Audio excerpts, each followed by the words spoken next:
Tom Thumb, a tale from the Brothers Grimm. A poor woodman sat in his cottage one night, smoking his pipe by the warm fireside, while his wife sat by his side spinning. "Oh, how lonely it is, my wife," he said as he puffed out a long curl of smoke, "for you and me to sit here by ourselves, without any children to play about and amuse us. Oh, while everybody else seems just so happy and merry with their children." The wife looked at him. "Oh, my dear, what you say is very true," she said, sighing and turning round her wheel. "How happy should I be if I had but one child, if it were so small, nay, I would say if it were no bigger than my thumb.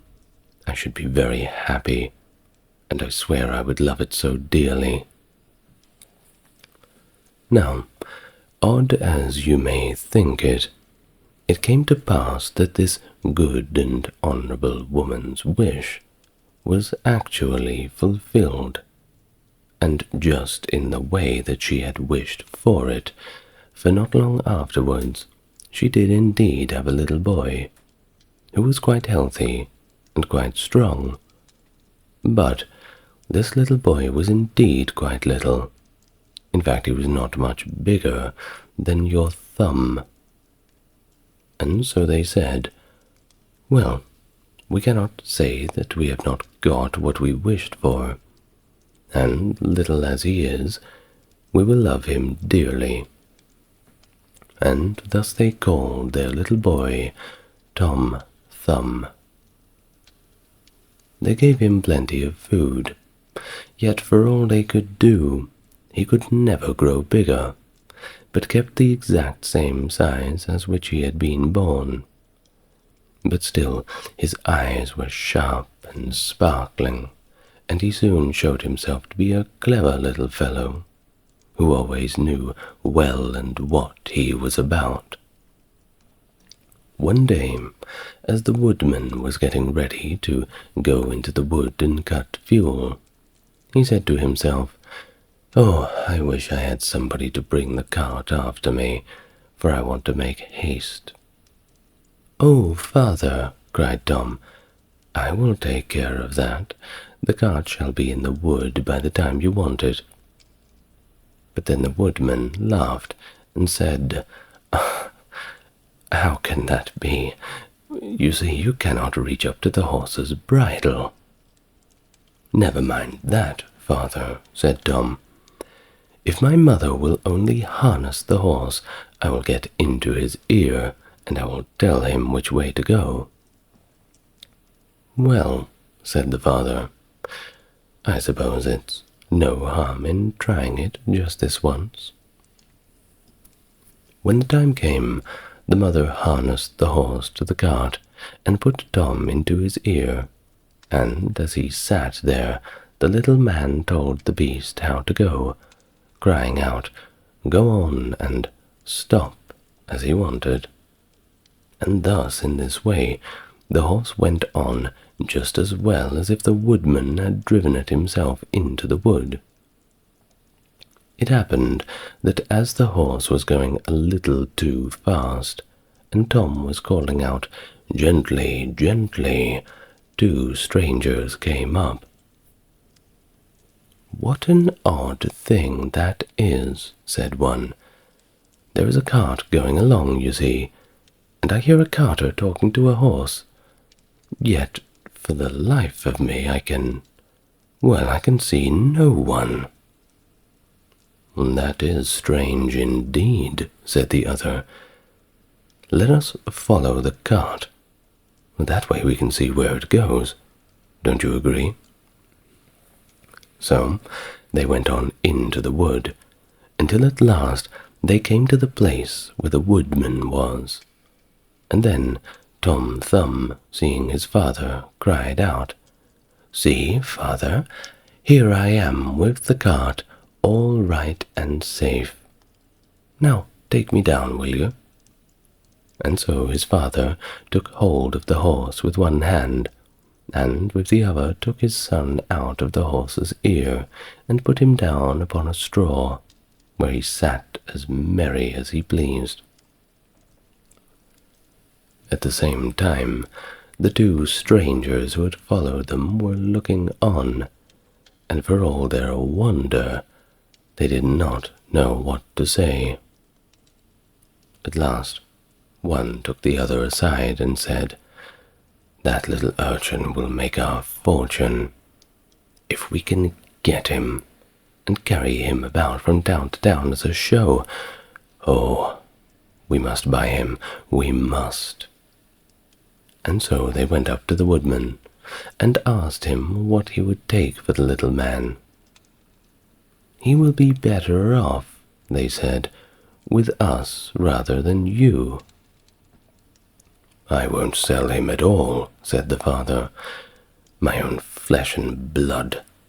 Well, that is dearer to me than all of the silver and gold in the world."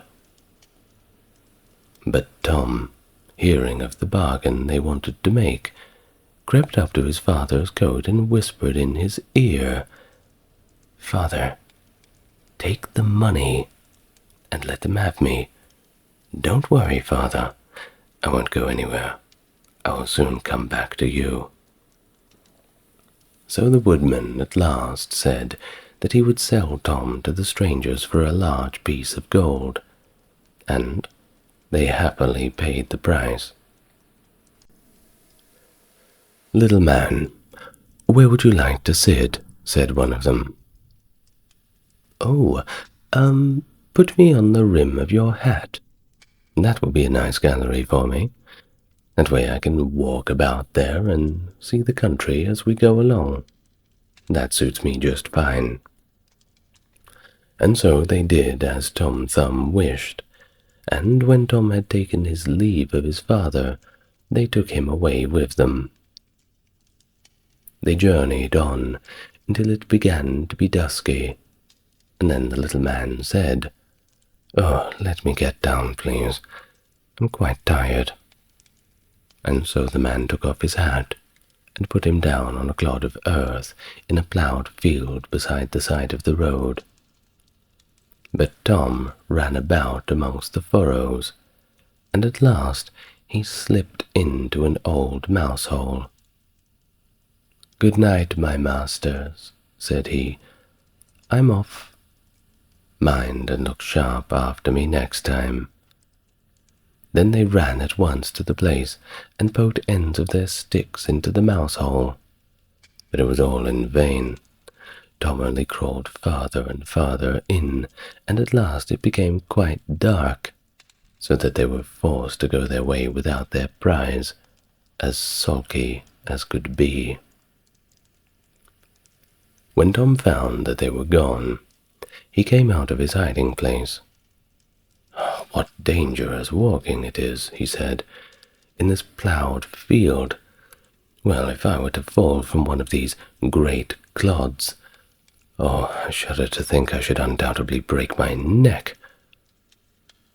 But at last, by good luck, he found an empty snail shell. He said, "Well, this is lucky. I can indeed sleep very well in here." And so in he crept. Just as he was falling asleep, he heard two men passing by, chatting merrily to another, and one said to the other, "How can we rob that rich person's house of his silver and gold?" "I'll tell you," cried out Tom. "What noise was that?" said the thief, frightened. "I'm sure I heard somebody speak. Who is it? Show yourself." They stood still, listening, and Tom said, "Take me with you, and I'll soon show you how to get the parson's money." "But where are you? We can't see you," they said. "Look about on the ground," answered Tom, "and listen where the sound comes from." and at last the thieves found him out and lifted him up in their hands. "You little urchin," they said, "what can you do for us?" "Why, I can get between the iron window bars of the person's house and throw you out whatever you want." "Say," said the thieves, "that is a good thought. Well, come along then, and let us see what we can do together." When they came to the parson's house, Tom slipped through the window bars into the room, and he called out as loud as he could bawl, "Will you have all that is here?" At this time the thieves were frightened and said, "Softly, softly, speak low, that you may not awaken anybody." But Tom seemed as if he simply did not understand them, and he yelled out again, "How much will you have? Shall I throw them all out?" And now the cook lay in the next room, and hearing a noise, she raised herself in bed and listened. Meanwhile the thieves were frightened, and ran off a little way, but at last they plucked up their courage and said, "This little urchin is only trying to make fools of us, isn't he?" And so they came back and whispered softly to him, saying, "Now, let us have no more of your roguish jokes, but throw us out some money." And then Tom cried as loud as he could, "Very well, hold your hands, and here it comes." The cook heard this quite plain, so she sprang out of bed and ran to open the door. The thieves ran off as if a wolf was at their tails, and the maid, having groped about and found nothing, went away for a light.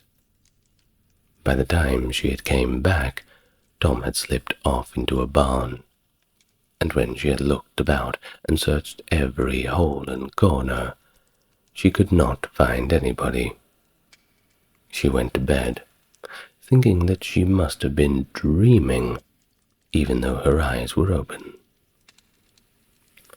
The little man thus crawled about in the hay loft, and at last found a snug place to finish his night's rest, and so he laid himself down, meaning to sleep until daylight, and then find his way home to his father and mother. But, alas, how woefully he was undone!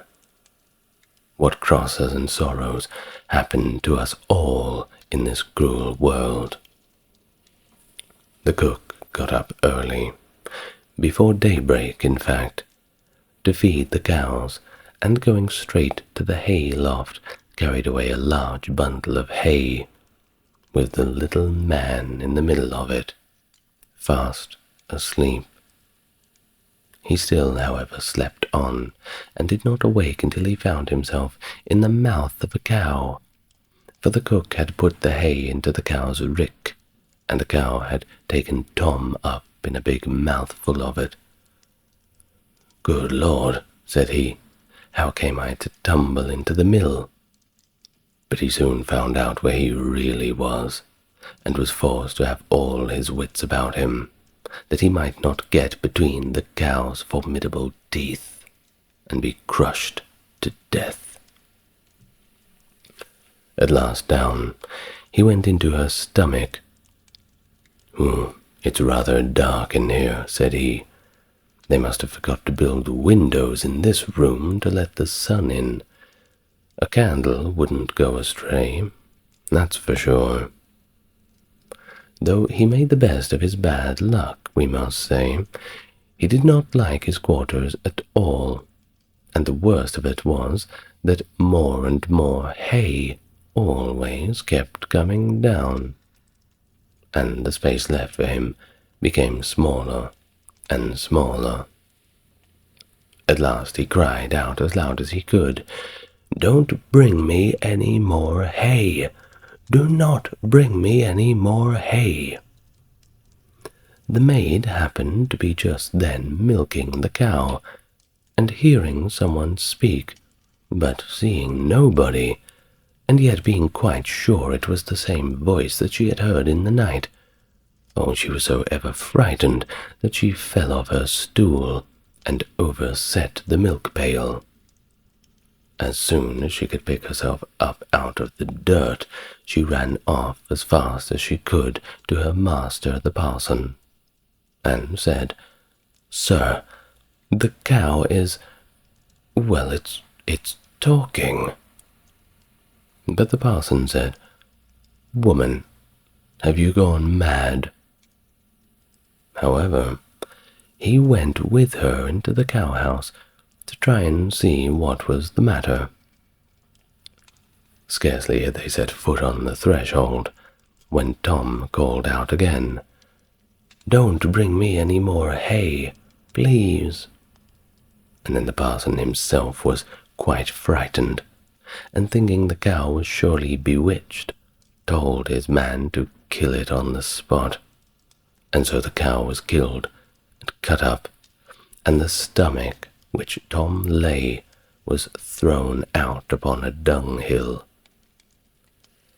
Tom soon set himself to work to get out, which was certainly not an easy task, but at last, just as he had made room to get his head out, a fresh set of ill luck befell him. You see, a hungry wolf sprang out, seemingly from nowhere, and swallowed up the entire stomach, with Tom in it at one gulp, and the wolf ran away. Tom, however, was still not disheartened, and thinking that the wolf would not dislike having some chat with him as he was going along, he called out to him, "My good friend, I can show you a famous treat." The wolf replied to him, "Where's that?" And Tom said, "In such a house," describing his own father's house. "You can crawl through the drain into the kitchen and then into the pantry. Oh, let me tell you of the cakes and ham and beef and the cold chicken, the roast pig and the apple dumplings and everything that your heart can wish and your mind can imagine. Oh, my friend, let's go there."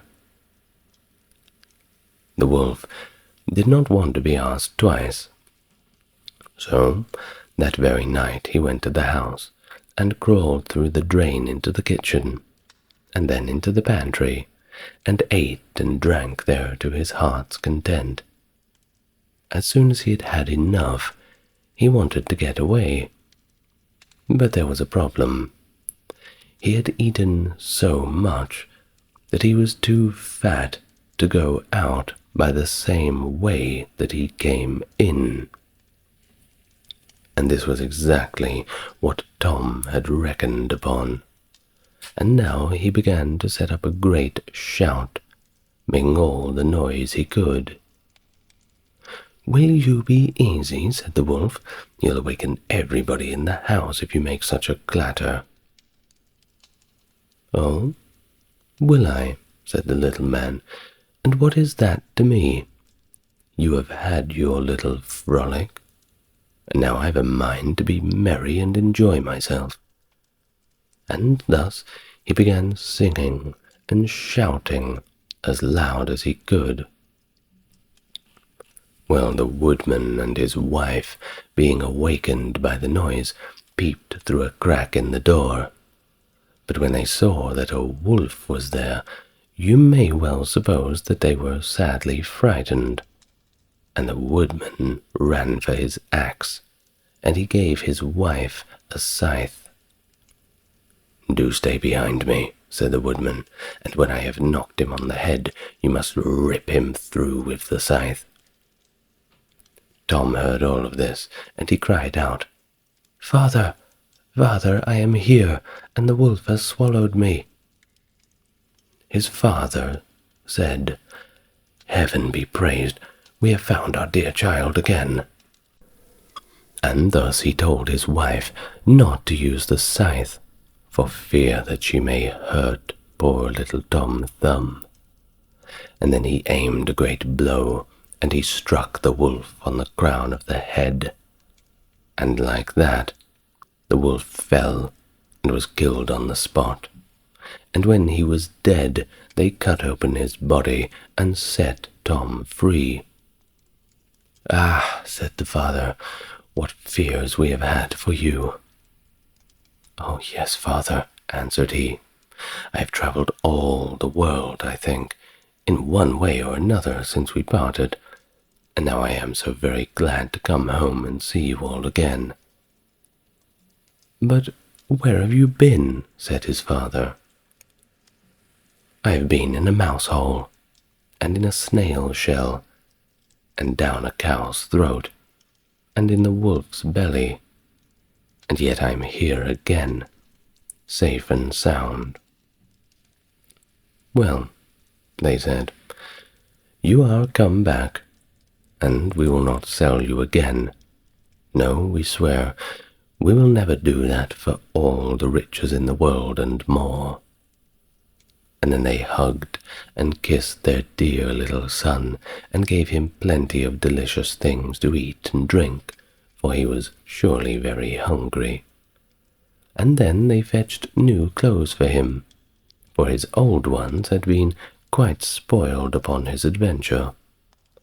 And so Master Thumb stayed at home with his father and mother in peace, for though he had been so great a traveller, and had done and seen so many fine things, and was fond enough of telling the whole story, that's for sure, he always agreed that, after all, there's no place like home.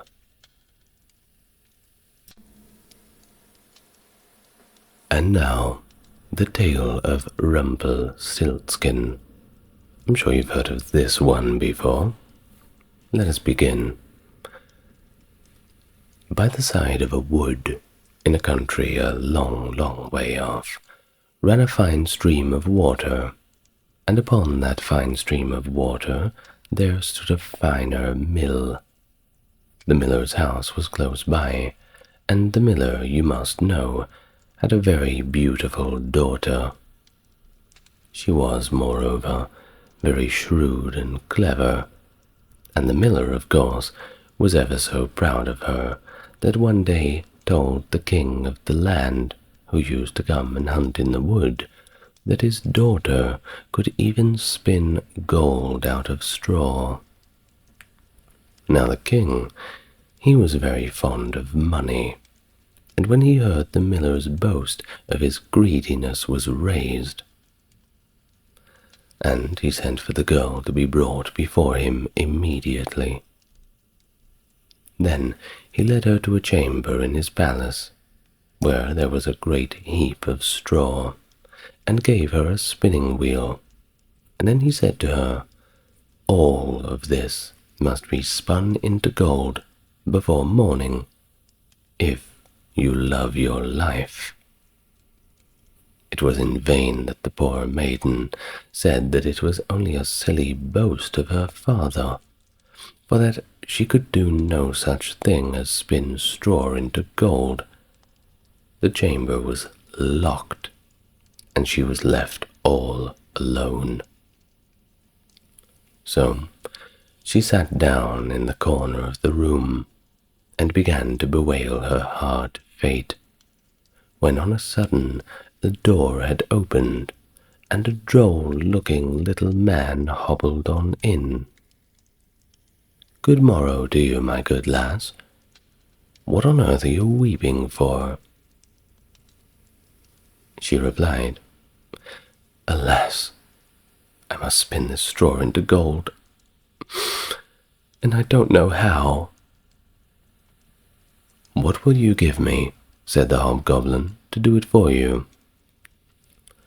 "Well, I will give you my necklace," replied the maiden.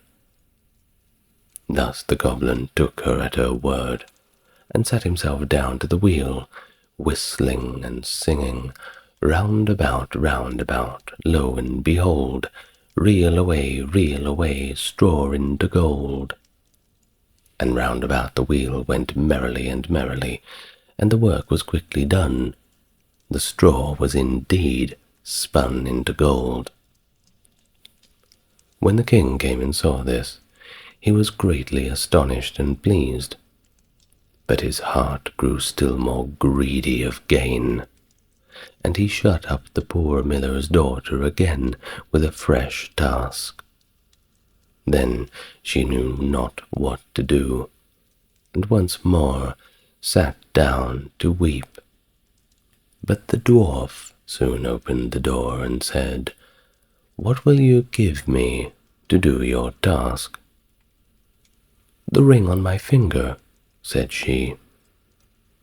So her little friend took the ring, and began to work at the wheel again, and whistled and sang, round about, lo and behold, reel away, straw into gold," till long before morning all was done again. The king was greatly delighted to see all this glittering treasure, but it was still not enough, so he took the miller's daughter to an even larger heap of straw, and he said, "All this must be spun tonight, and if it is, you shall be my queen." As soon as she was alone, the dwarf came in and said, "What will you give me to spin gold for you this time?" "I don't know. I have nothing left to give," she said. "Then say you will give me," said the little man, "the first little child that you may have when you are queen." Well, the miller's daughter thought to herself, "That may never be." As she knew no other way to get her task done, however, she said she would do what he asked. Round went the wheel again to the old song, and the mannikin once more spun the heap into gold. The king came in the morning, and finding everything that he wanted, was forced to keep his word, and so he married the miller's daughter, and she really did become queen. At the birth of her first child, she was indeed very glad, and by this time she had forgot the dwarf and what she had said. But one day it happened that the dwarf came into her room, where she was sitting playing with her new little baby, and put her in mind of it.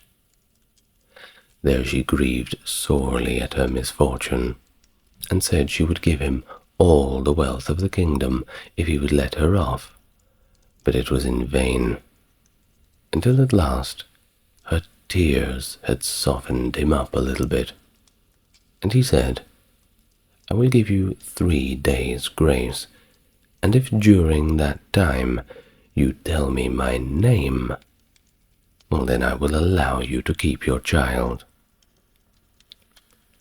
And now the queen lay awake all night, thinking of all the odd names she had ever heard, and she went to send messengers all over the land to find out new ones.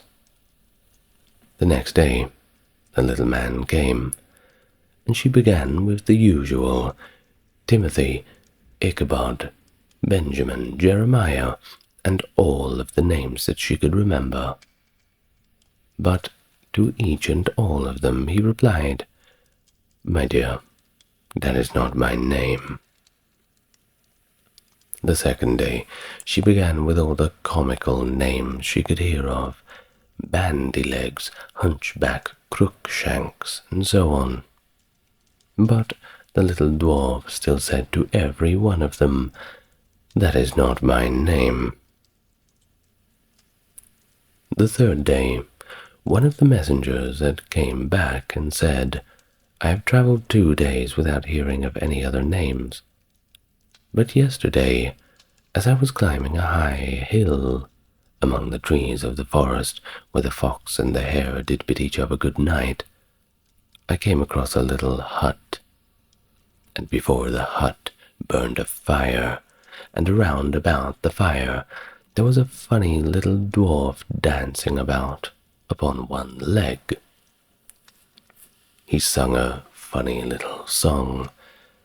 Merrily the feast I'll make, today I'll brew, tomorrow bake. Merrily I'll dance and sing, for next day will a stranger bring. Little does my lady dream, Rumpelstiltskin is my name.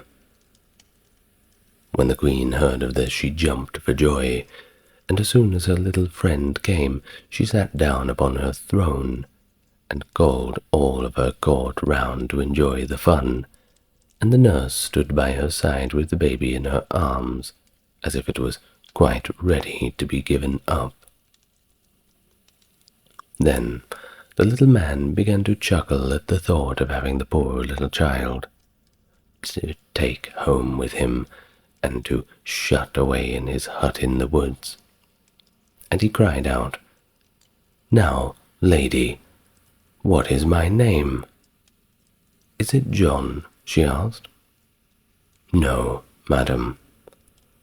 "Is it Tom?" "No, madam." "Is it Jemmy?" "It is not, madam. I am afraid that now I will take your little—" "Can your name be Rumpelstiltskin?" said the lady slyly. "Some witch told you that, some witch!" cried the little man. And he dashed his right foot in a rage so deep to the floor that he was forced to lay hold of it with both hands to pull it out. There he made the best of his way off, while the nurse laughed and the baby growled, and all the court jeered at him for having had so much trouble, all for nothing. "We wish you a very good morning, and a merry feast, Mr. Rumpelstiltskin, and farewell."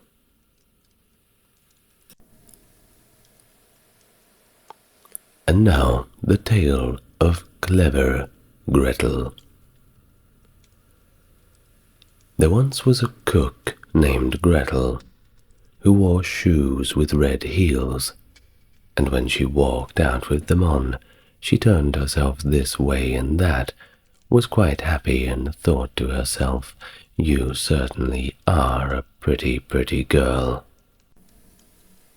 And when she came home, she drank in her gladness of heart a draught of wine, and of course, as wine excites a desire to eat, she tasted the best of whatever she was cooking, until she was satisfied, and said, "The cook must know what the food is like." Now it came to pass that the master one day said to her, "Gretel, we have a guest coming this evening. Prepare me 2 fowls, and very daintily so." "I will see to it, master," answered Gretel. And thus she killed 2 fowls, scalded them, plucked them, put them on the spit, and towards the evening set them before the fire, so they may begin to roast. The fowls began to turn brown, and were very nearly ready, but the guest had not yet arrived. And then Gretel called out to her master, "If the guest does not come, I must take the fowls away from the fire, but it would be a sin and a shame if they are not eaten the moment they are at their juiciest." The master said, "I will run myself, and fetch the guest quickly." When the master had turned his back, Gretel laid the spit with fowls on one side, and thought, "Standing so long by the fire there makes one sweat and thirsty, and who knows when they will come? Meanwhile, I will run into the cellar and take a little drink." She ran down, set a jug, said, "God bless it for you, Gretel," and took a good drink, and thought that wine should of course flow on, and should certainly not be interrupted, and took yet another hearty draught. Then she went and put the fowls down again to the fire, basted them, and drove the spit merrily around. But as the roast meat smelled so good, Gretel thought something might be wrong. It ought to be tasted, surely. She touched it with her finger and said, "Oh, how good fowls are! It certainly is a sin and a shame that they are not eaten at the right time."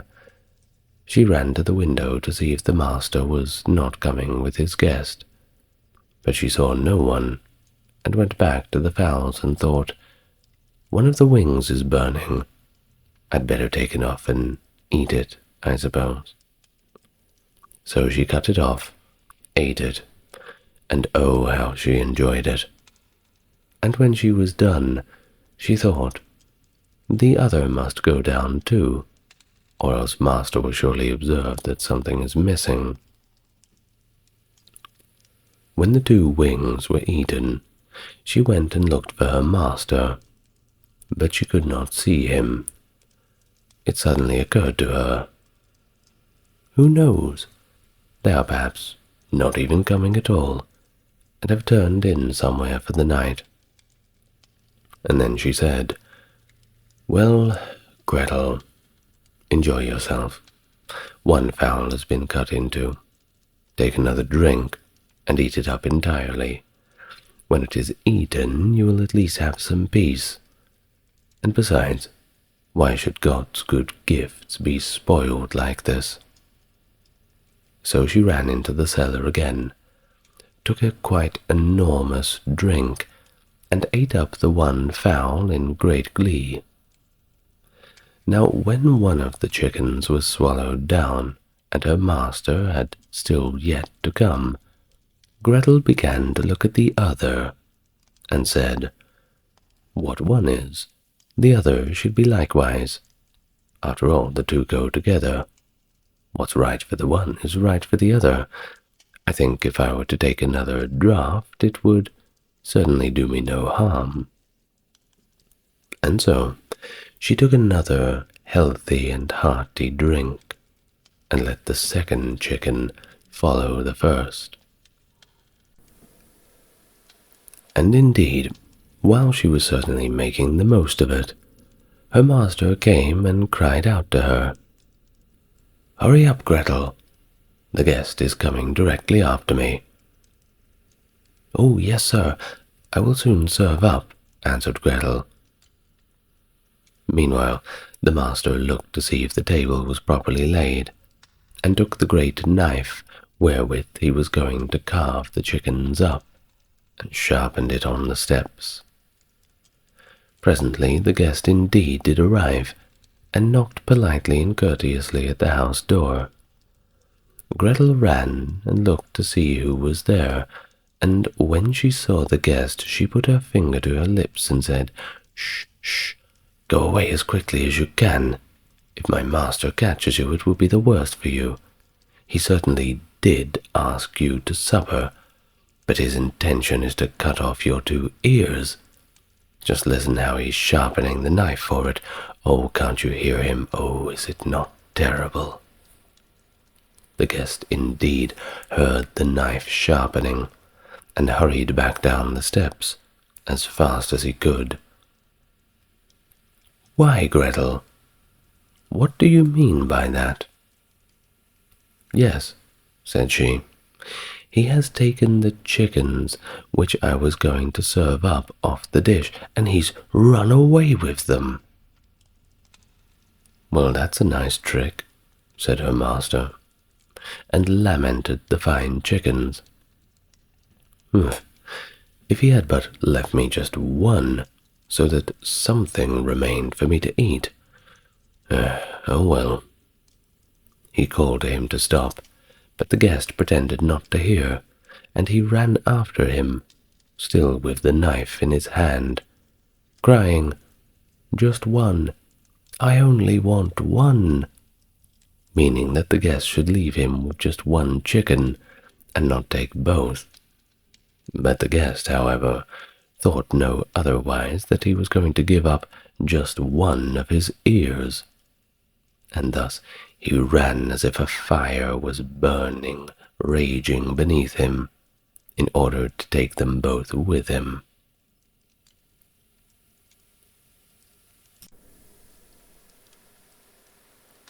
The Tale of the Old Man and His Grandson. A bit of a short one.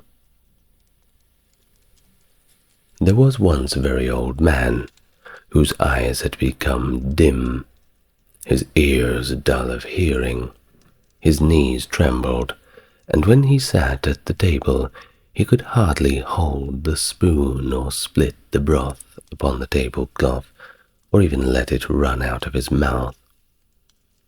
His son and his son's wife were disgusted at this, so the old grandfather at last had to sit in the corner behind the stove, and they gave him his food in an earthenware bowl, and not even enough of it. And he used to look towards the table with his eyes full of tears. Once, too, his trembling hands could not hold the bowl, and it fell to the ground and broke. The young wife scolded him, but he said nothing and only sighed. Then they bought him a wooden bowl for a few halfpence, of which he had to eat from. They were once sitting thus when the little grandson of 4 years old began to gather together some bits of wood upon the ground. "What are you doing there?" asked the father. "I am making a little trough," answered the child, "for father and mother to eat out of when I am big." The man and his wife looked at each other for a while, and presently they began to cry. Then they took the old grandfather back to the table, and from that day on they always let him eat with them, and likewise did not complain if he did spill a little of anything.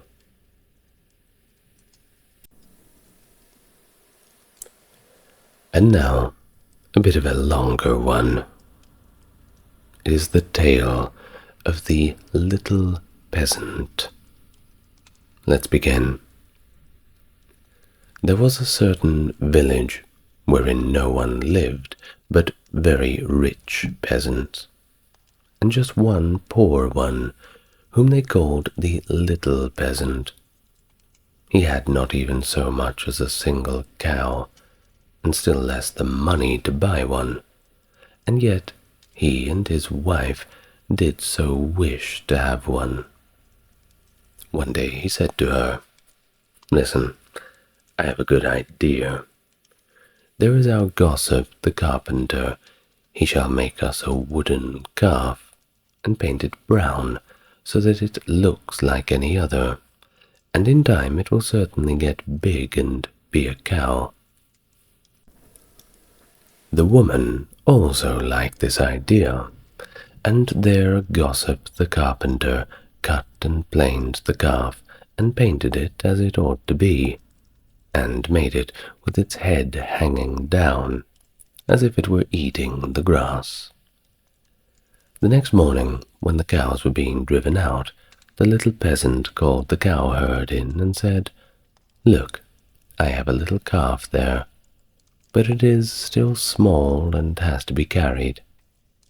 The cowherd said, "All right," and took it in his arms and carried it to the pasture and set it among the grass. That little calf always remained standing like one which was eating, and the cowherd said, "It will soon run by itself. Just look at how much it eats already." At night, when he was going to drive the herd home again, he said to the calf, "If you can stand there and eat your fill, you can also go on your 4 legs. I don't care to drag you home again in my arms." But the little peasant stood at his door, and waited for his little calf. And when the cowherd drove the cows through the village and the calf was missing, he inquired as to where it was. The cowherd answered, "It is still out there eating. It would not stop and come with us." But the little peasant said, "Oh, but I must have my beast back again, surely." And then they went back into the meadow together. But they realized that somebody had stolen the calf. It was gone. The cowherd said, "Well, it must have ran away, surely." The peasant, however, said, "Don't you tell me that. It's your responsibility, cowherd." And he led the cowherd before the mayor, who for his carelessness condemned him to give the peasant a cow for the calf which had ran away. And now the little peasant and his wife finally had the cow for which they had so long wished for, and they were heartily glad. But they had no food for it, and could give it nothing to eat, so it soon had to be killed. They salted the flesh, and the peasant went into town and wanted to sell the skin there, so that he may buy a new calf with the proceeds. On the way he passed by a mill, and there sat a raven with broken wings, and out of pity he took him in and wrapped him in the skin. But as the weather grew so bad, and there was a storm of rain and wind, he could go no farther, and turned back to the mill and begged for shelter. The miller's wife was alone in the house, and said to the peasant, "Lay yourself on the straw there," and gave him a slice of bread and cheese. The peasant ate it, and lay down with his skin beside him, and the woman thought, "He is tired and has gone to sleep." In the meantime came the parson. The miller's wife received him well and said, "My husband is out, so we will have a feast." The peasant listened, and when he heard them talk about feasting, he was vexed that he had been forced to make a shift with a slice of bread and cheese. Then the woman served up 4 different things: roast meat, salad, cakes, and wine. Just as they were about to sit down, there came a knocking outside. The woman said, "Oh, heavens, it's my husband." She quickly hid the roast meat in the tiled stove, the wine under the pillow, the salad on the bed, and the cakes beneath it, and the parson in the closet on the porch. Then she opened the door for her husband, and said, "Thank heavens, you are back again. There is such a storm, I thought the world was going to come to an end." The miller saw the peasant lying on the straw, and asked, "What is that fellow doing here?" "Ah," said the wife, "the poor knave came in the storm and rain and begged for shelter. So I gave him a bit of bread and cheese and showed him where the straw was." The man said, "I have no objection, but be quick and get me something to eat, would you?" The woman replied, "But I have nothing but bread and cheese." "I'm contented with anything," replied the husband. "So far as I am concerned, bread and cheese will certainly do." And he looked at the peasant and said, "Come and eat some more with me." The peasant did not require to be invited twice, but got up quickly and ate. After this time the miller saw the skin in which the raven was lying on the ground, and asked, "What have you got there?" The peasant answered, "I have a fortune teller, a soothsayer inside it." "Can he foretell me anything?" said the miller. "Why not?" answered the peasant, "but he only says 4 things, and the 5th he keeps to himself." The miller was curious, and said, "Let him foretell something for once." And then the peasant pinched the raven's head, so that he croaked and made a noise like "krr, krr." The miller said, "What did he say?" The peasant answered, "In the first place, he said there is some wine hidden under the pillow." "Bless me," cried the miller, and went there and found the wine. "Now, go on," said he. The peasant made the raven croak again and said, "In the second place, he says that there is some roast meat in the tiled stove." "Upon my word," cried the miller, and went thither, and thus he did find the roast meat indeed. The peasant made the raven prophesy still more, and said, "Thirdly, he says that there is some salad on the bed." "That would be a fine thing," cried the miller, and went there and found the salad. At last the peasant pinched the raven once more until he croaked, and said, "Fourthly, he says that there are some cakes under the bed." The miller looked, and indeed he found the cakes. And now the two sat down to the table together, but the miller's wife was frightened to death, and went to bed and took all the keys with her. The miller would have liked much to know the fifth, but the peasant said, "First we will quickly eat the four things, for the fifth is something bad." And so they ate, and after that they bargained how much the miller was to give for the fifth prophecy, until they agreed on a set price. Then the peasant once more pinched the raven's head until he croaked loudly. The peasant said to the miller, "He says that the devil is hiding outside there in the closet on the porch." The miller said, "The devil must go out," and he opened the house door, and then the woman was forced to give up the keys, and the peasant unlocked the closet.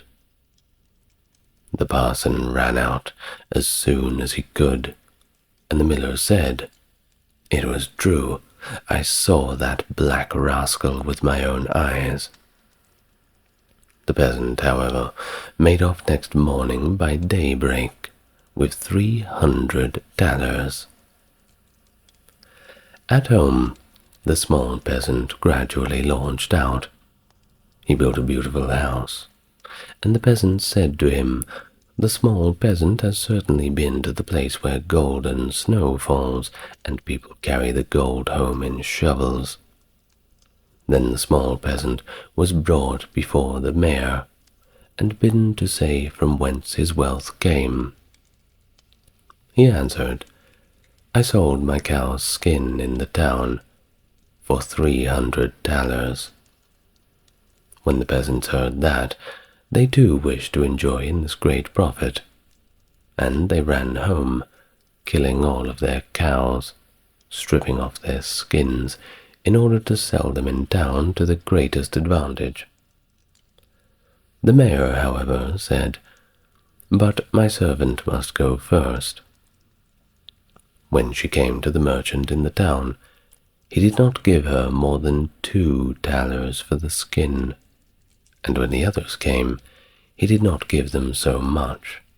In fact, he asked them, "What on earth can I do with all of these skins?" The peasants were vexed that the small peasant should have thus outwitted them, wanting to take vengeance on him, and accused him of this treachery before the mayor. The innocent little peasant was unanimously sentenced to death, and was to be rolled into the water in a barrel pierced full of holes. He was led forth, and a priest was brought who was to say a mass for his soul. The others were all obliged to retire to a distance, and when the peasant looked at the priest, he recognized the man had been with the miller's wife. He said to him, I set you free from the closet. Set me free from the barrel." At this same moment up came with a flock of sheep the very shepherd whom knew the peasant had been wishing to the mayor, and so he cried with all his might, "No, I will not do it. If the whole world insists upon it, I will still not do it." The shepherd, hearing that, came up to him and asked, "What are you about? What is it that you will not do?" The peasant said, "They want to make me mayor, if I but put myself in the barrel, but I will not do it." The shepherd said, "If nothing more than is needed in order to be mayor, then I will get into the barrel at once." The peasant said, "If you will get in, you will be mayor, certainly."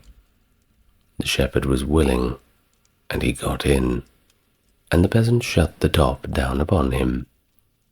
Then he took the shepherd's flock for himself and drove it away. The parson went to the crowd, and declared that the mass had been said, and then they came to the time to roll the barrel towards the water. When the barrel began to roll, the shepherd cried, "I am quite willing to be mayor." They believed no otherwise that it was the peasant who was saying this, and answered, "That is what we intend. But first you shall look about you a little down below there." And they rolled the barrel into the water. After that, the peasants went home, and as they were entering the village, the small peasant also came quietly in, driving a flock of fine sheep, and looking quite contented. And then the peasants were astonished, and they asked, "Peasant, from whence do you come? Have you come out of the water?" "Yes, I have truly," replied the peasant. "I sank deep down, until at last I got to the bottom. I pushed the bottom out of the barrel and crept out, and there were pretty meadows on which a number of lambs were feeding, and from thence I brought this flock away with me." The peasants asked, "Are there any more there?" "Oh, yes," he said, "more than I could ever want or hope to handle." And then the peasants made up their minds that they too would fetch some sheep for themselves, a flock apiece. But the mayor said, "I come first." So they went to the water together, and just then were some of these small fleecy clouds in the blue sky, which are called little lambs, and they were reflected in the water, whereupon the peasants cried, "We already see the sheep down below."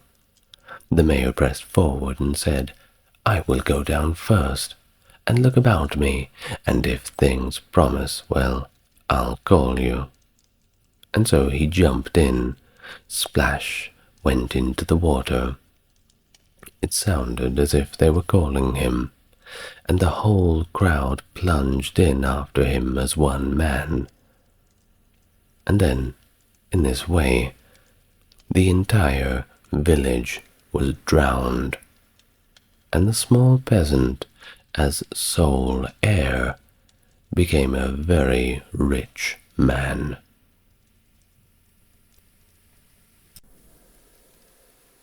The next story that I have for you, The Robber Bridegroom, is a lot more unsuitable for children than normal. Generally, these videos about the Grimm's tales are certainly not suitable for children in general, but this one in particular is a little bit off the rails. The Robber Bridegroom, a tale from the Brothers Grimm. There once was a miller who had one beautiful daughter, and as she was grown up, he was anxious that she should be well married and provided for. He said to himself, I will give her to the first suitable man who comes and asks for her hand." Not long after, a suitor appeared, and as he appeared to be very rich, and the miller could see nothing wrong with him in which to find fault, he betrothed his daughter to him. But the girl, well, she did not care for this man, as a girl ought to care for her betrothed husband. She did not feel that she could trust him, and she could not look at him, nor think of him, without an inward shudder. One day he said to her, "You have not yet paid me a visit, although we have been betrothed for some time." "I do not know where your house is," she answered. "My house is out here in the dark forest," he replied. She tried to excuse herself by saying that she would simply not be able to find the way, but her betrothed only replied, "You must come and see me next Sunday. I've already invited guests for that day, and that you may not mistake the way, I will strew ashes along the path." When Sunday came, and it was time for the girl to start off, a feeling of dread came over her, which she could not explain, and that she might be able to find her path again, she filled her pockets with peas and lentils to sprinkle on the ground as she went along. On reaching the entrance to the forest, she found the path strewed with ashes, and these she followed, throwing down some peas on either side of her at every step that she took. She walked the whole day until she came to the deepest and darkest part of the forest, and it was there she saw a lonely house, looking so mysterious that it did not please her at all. She stepped inside, but there was not a soul to be seen, and a great silence reigned throughout. But suddenly a voice cried out to her, turn back, young maiden fair, linger not in this murderer's lair." The girl looked up and saw that the voice came from a bird hanging in a cage on the wall, and again it cried out to her, turn back, young maiden fair, linger not in this murderer's lair." The girl passed on, going from room to room of the house, but they were all empty, and still she saw not a soul in sight. At last she came to the cellar, and there sat a very, very old woman, and the old woman could not keep her head from shaking. The girl asked her, "Can you tell me if my betrothed husband lives here?" "Ah, you poor child," answered the old woman. "What a place for you to have come to. This is a murderer's den. You think yourself a promised bride, and that your marriage will soon take place. Oh, but it is with death that you will keep your marriage feast. Look, do you see the large cauldron of water which I am obliged to keep on the fire? As soon as they have you in their power, they will kill you without mercy, and cook and eat you, for they are eaters of men. If I did not take pity on you and save you, you would definitely be lost." Thereupon the old woman led her behind a large cask, which quite hid her from view. "Keep still as a mouse," she said. "Do not move, do not speak, for if you do, it will be all over with you. Tonight, when the robbers are all asleep, we will flee together. Oh, I have long been waiting for an opportunity to escape. It's finally here." The words were hardly out of her mouth when the godless crew had returned, dragging another young girl along with them. They were all drunk, and paid no heed to her cries and lamentations. They gave her wine to drink, 3 glasses full, one of white wine, one of red, and one of yellow. And with that her heart gave way, and her eyes closed shut. They laid her down and sprinkled salt upon her. The poor betrothed girl crouched trembling and shuddering behind the cask, for she saw what a terrible fate had been intended to her for the robbers. One of them now noticed a gold ring still remaining on the little finger of the girl, and as he could not draw it off easily, he took a hatchet and made a more violent approach. But the finger sprang into the air and fell behind the cask into the lap of the girl who was hiding there. The robber took a light and began looking for it, but he could not find it. "Have you looked behind the large cask?" said one of the others. But the old woman called out, "Come and eat your suppers, and let the thing be till tomorrow. The finger won't run away from you." "The woman is right," said the robbers, and they ceased looking for the finger and sat down. The old woman then mixed a sleeping draught with their wine, and before long they were all lying on the floor of the cellar, fast asleep and snoring.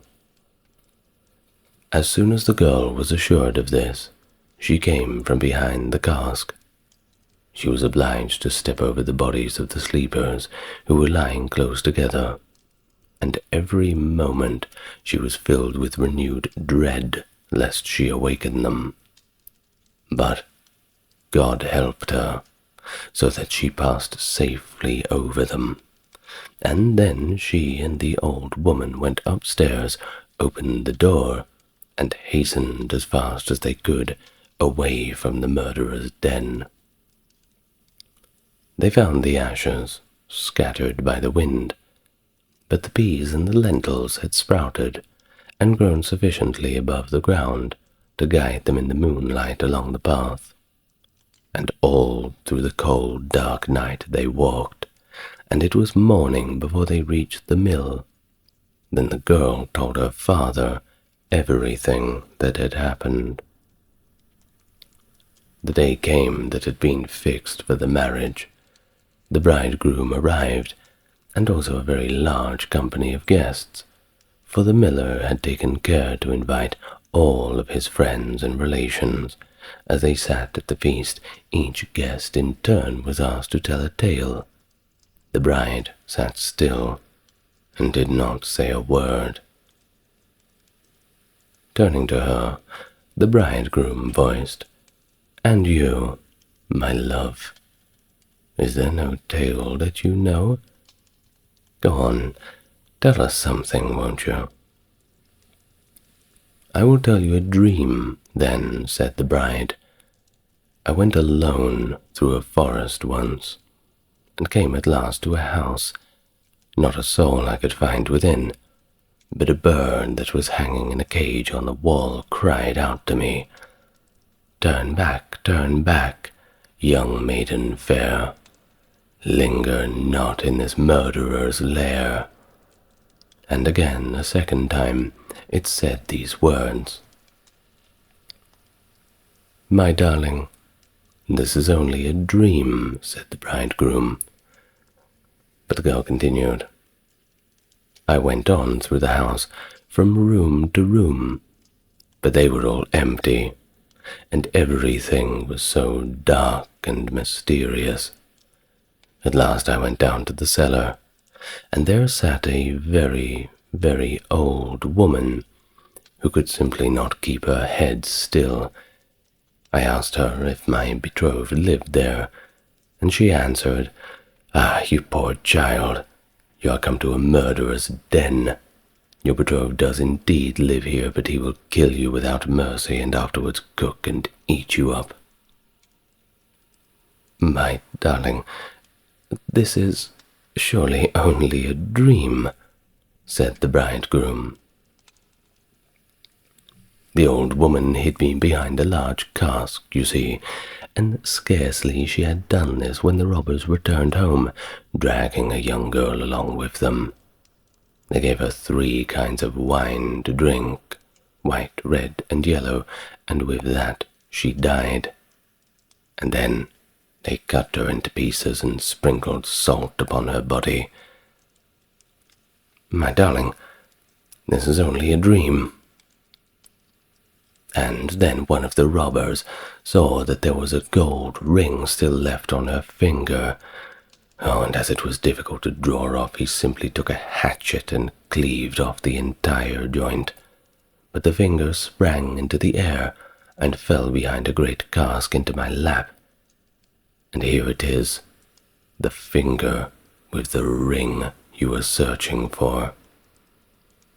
And with these words, the bride drew forth the finger, and she showed it to the assembled guests.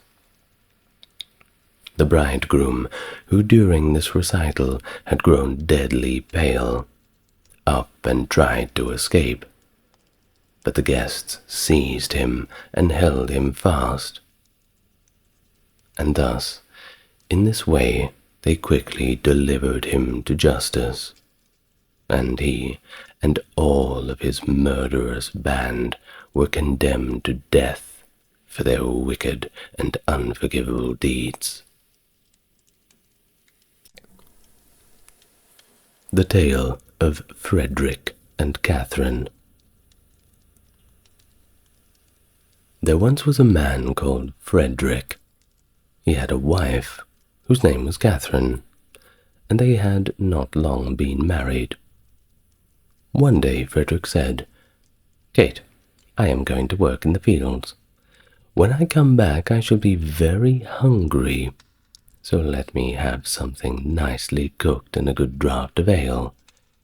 He often would call his wife Kate.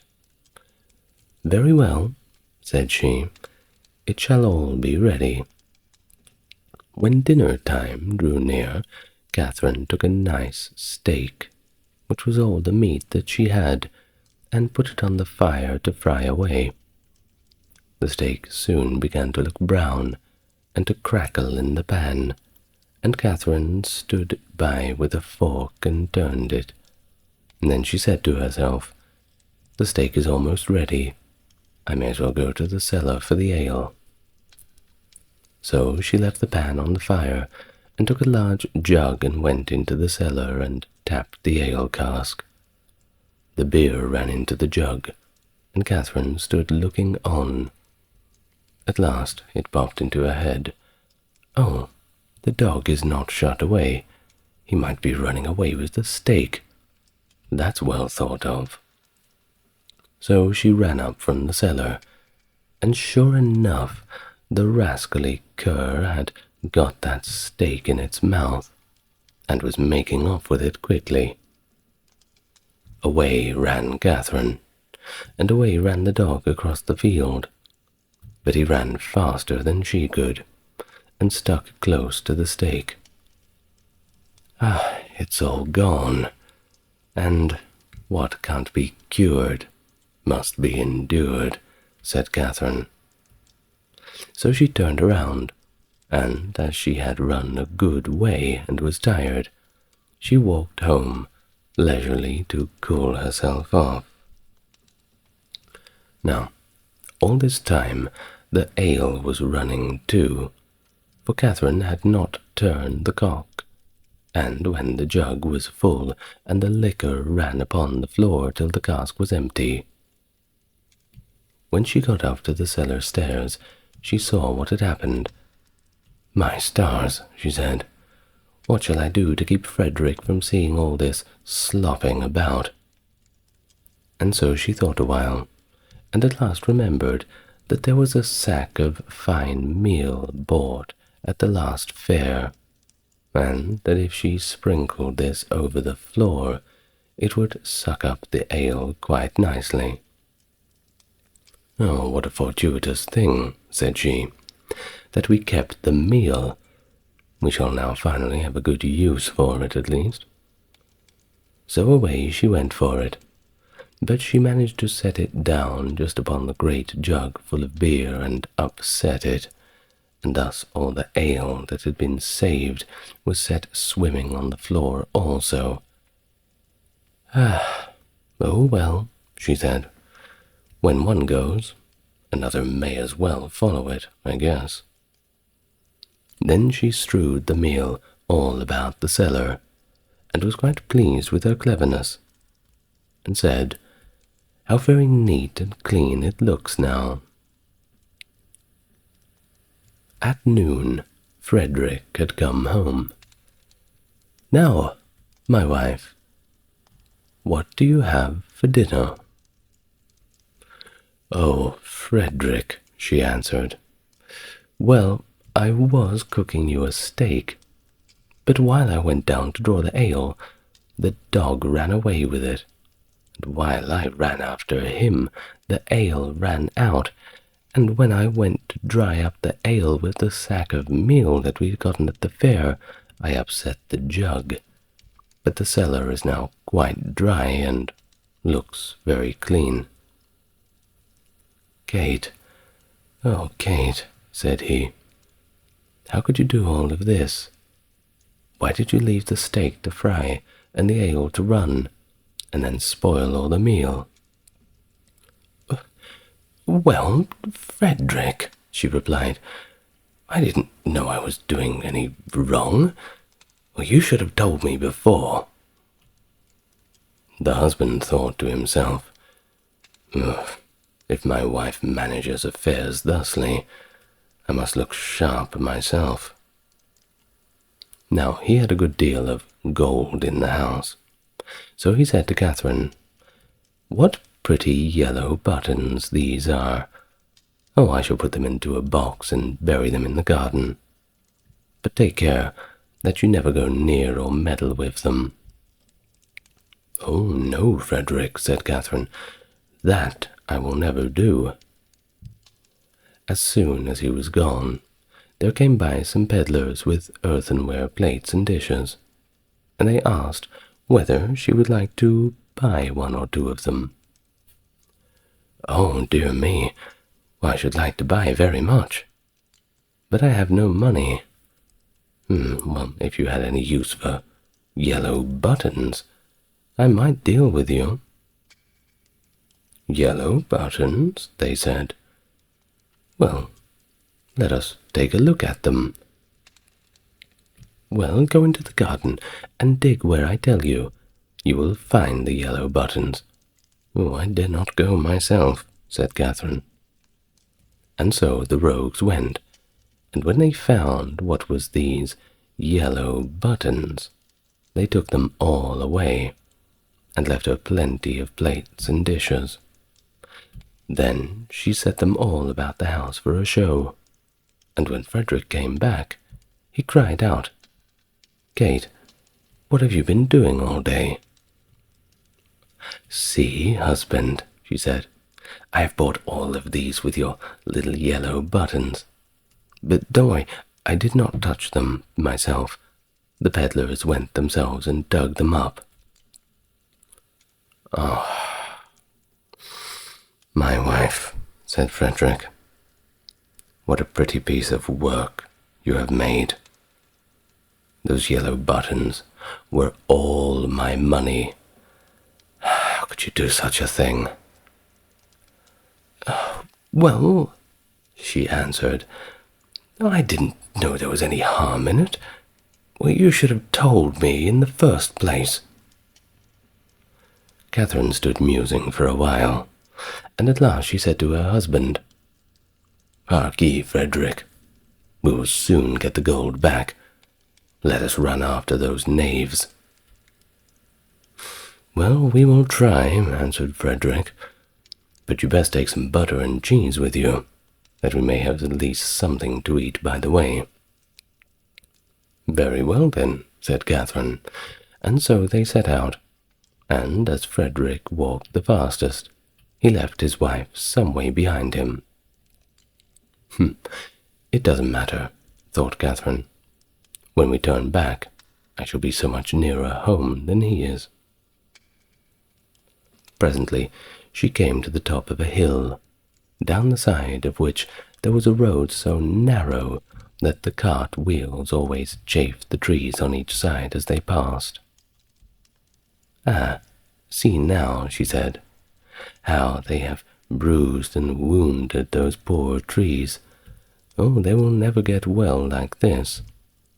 And so she took pity on them, and made use of the butter to grease them all up, so that the wheels might not hurt them so much. While she was doing this kind office, one of her cheeses fell out of the basket and rolled down the hill.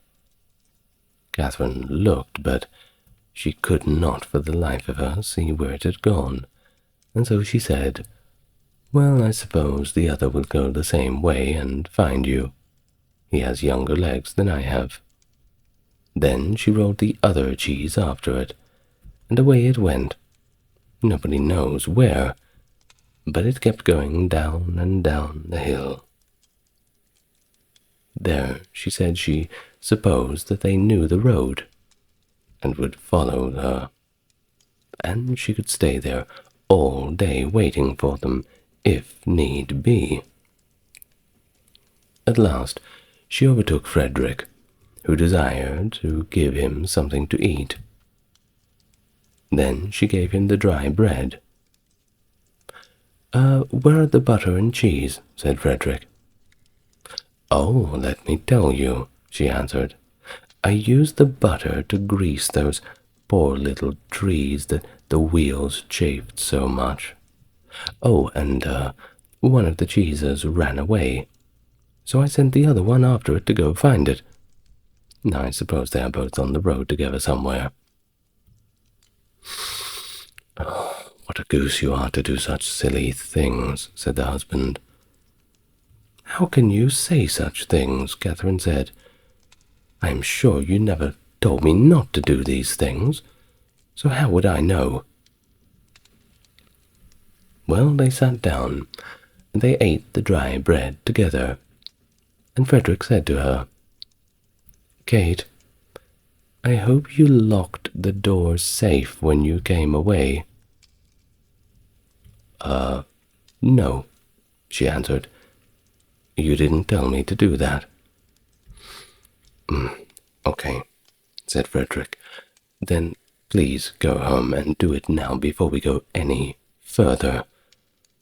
And while you're there, bring with you something to eat, will you?"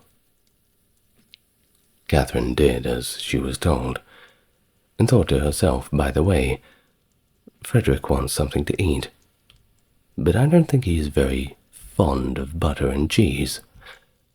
I know, I'll bring him a bag of fine nuts. Oh, and the vinegar too, for I have often seen him take little sips of it." When she reached home, she bolted the back door, but the front door she took off the hinges, and she said, "Frederick told me to lock the door, but surely it can nowhere be safe if I take it with me." So she took her time by the way, and when she overtook her husband, she cried out, "There, Frederick, there is the door itself. You may watch it as carefully as you please." "Oh, alas," said Frederick, "what a clever wife I have.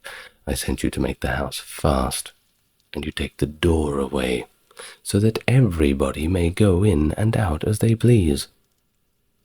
However, as you've brought the door, you shall carry with it about you for your pains." "Very well," answered she. "I'll carry the door, but I'll not carry the nuts and vinegar bottle also. That would simply be too much of a load. So, if you please, I'll simply fasten them to the door."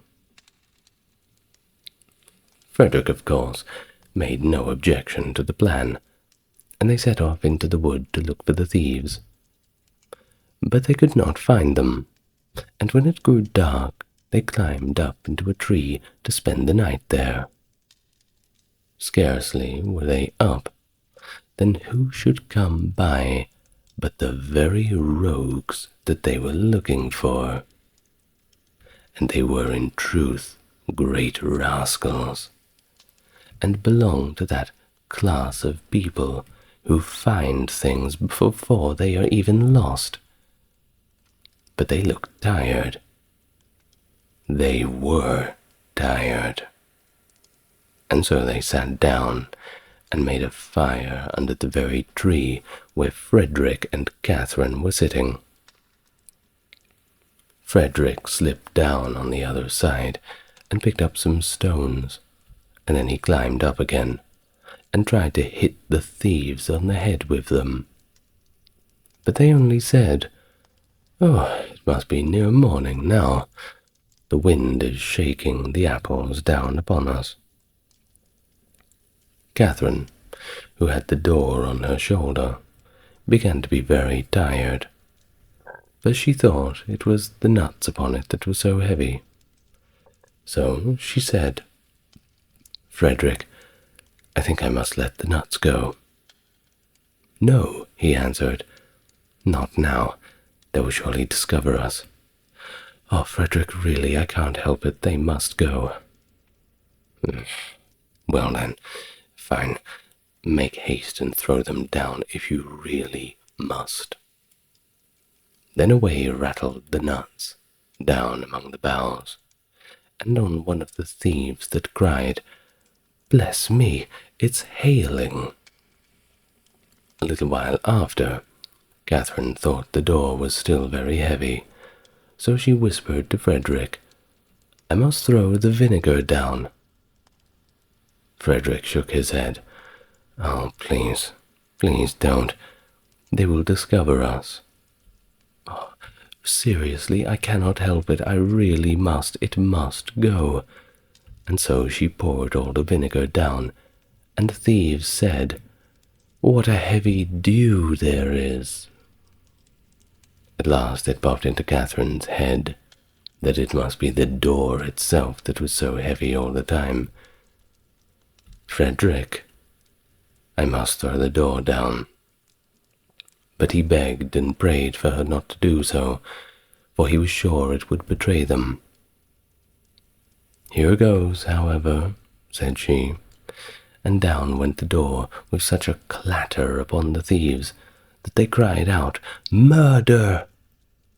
and not knowing what was coming, ran away as fast as they could, and they were in such a panic that they left all of the gold. So when Frederick and Catherine came down, they found all of their money safe and sound.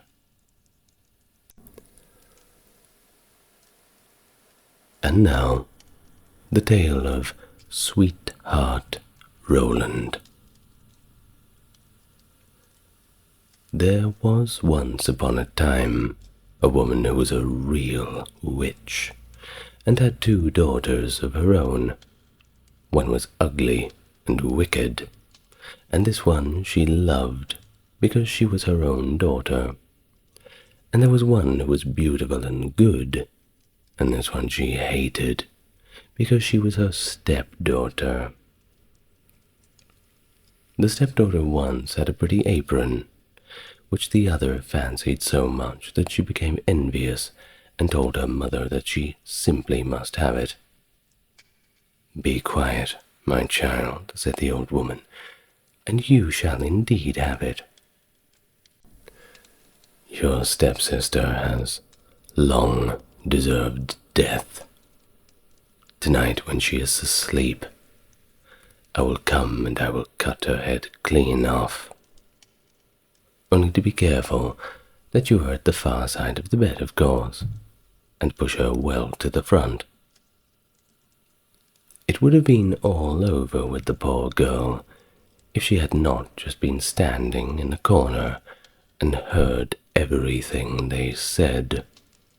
All day long she dared not go outdoors. and when bedtime had come, the witch's daughter got into bed first, so as to lie at the far side. But when she was asleep, the other pushed her gently to the front, and took for herself the place at the back, close by the wall. That night, the old woman came creeping in.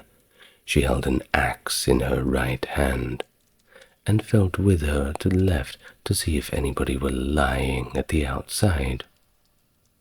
And then she grasped the axe with both hands, and cut.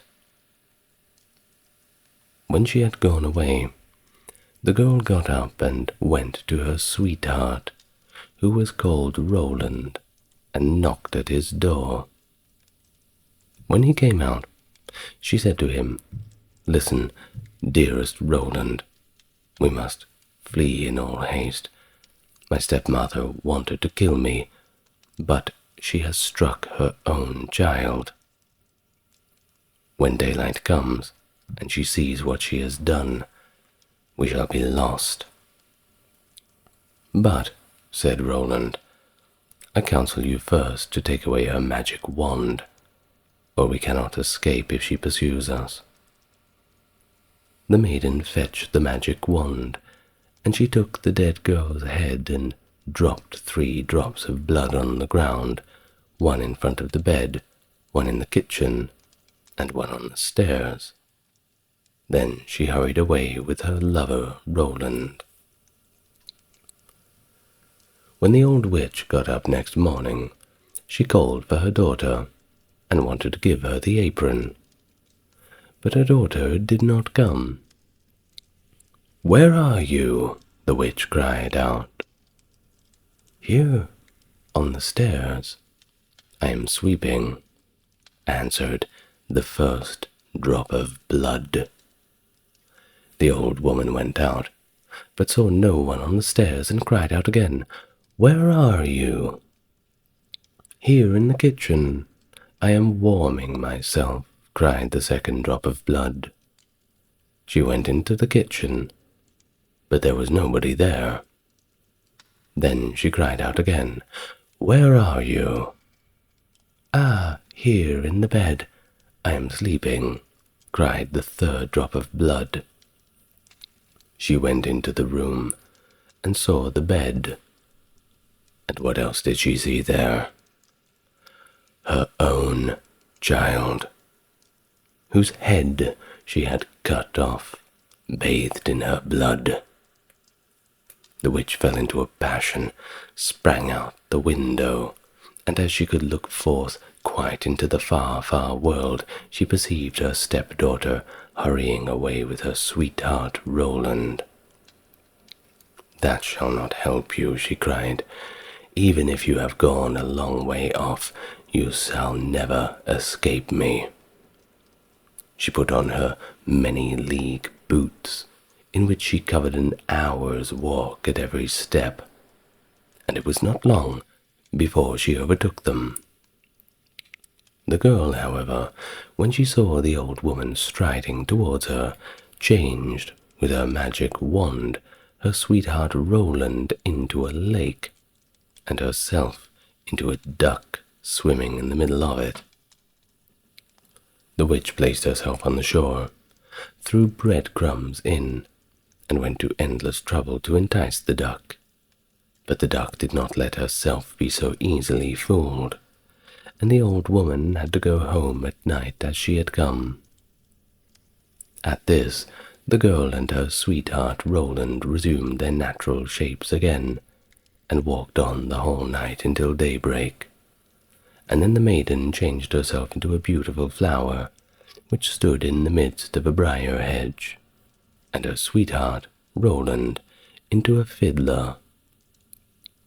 It was not long before the witch came striding up towards them, and said to the musician, "Dear musician, may I pluck that beautiful flower for myself?" "Oh yes," he replied, "I will play to you while you do it." As she was hastily creeping into the hedge, and was going to pluck the flower, knowing perfectly well who the flower was, he began to play, and whether she would or not, she was compelled to dance, forced, for this was a magical dance. The faster he played, the more violent springs she was forced to make, and the thorns tore her clothes from her body, and pricked her, and wounded her, until she bled. And as he did not stop, she had to dance until she laid dead on the ground.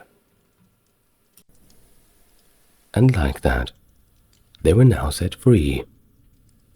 Roland said, "Now I will go to my father and arrange for the wedding." "Then in the meantime I will stay here and wait for you," said the girl, "and that no one may recognize me, I will change myself into a red stone landmark." And then Roland went away, and the girl stood like a red landmark in the field and waited for her beloved. But when Roland got home, he fell into the snares of another, who so fascinated him, bedazzled him, that he forgot the poor maiden. The pitiful girl remained there a long time, but at length, as he did not return at all, she was saddened, and changed herself into a flower, and thought, "Someone will surely come this way. Someone will eventually trample me down." It befell, however, that a shepherd kept his sheep in the field and saw the flower, and as it was so beautiful he plucked it, took it with him, and laid it away in his chest. From that time forth, strange things happened in the shepherd's house. When he arose in the morning, all of the work was already done. The room was swept, the table and benches were cleaned, the fire in the hearth was lit, and the water was fetched. Even at noon, when he came home, the table was laid and a good dinner was served. He could not conceive how all of this had come to pass, for he never saw a human being in this house, and no one could have concealed themselves in it for sure.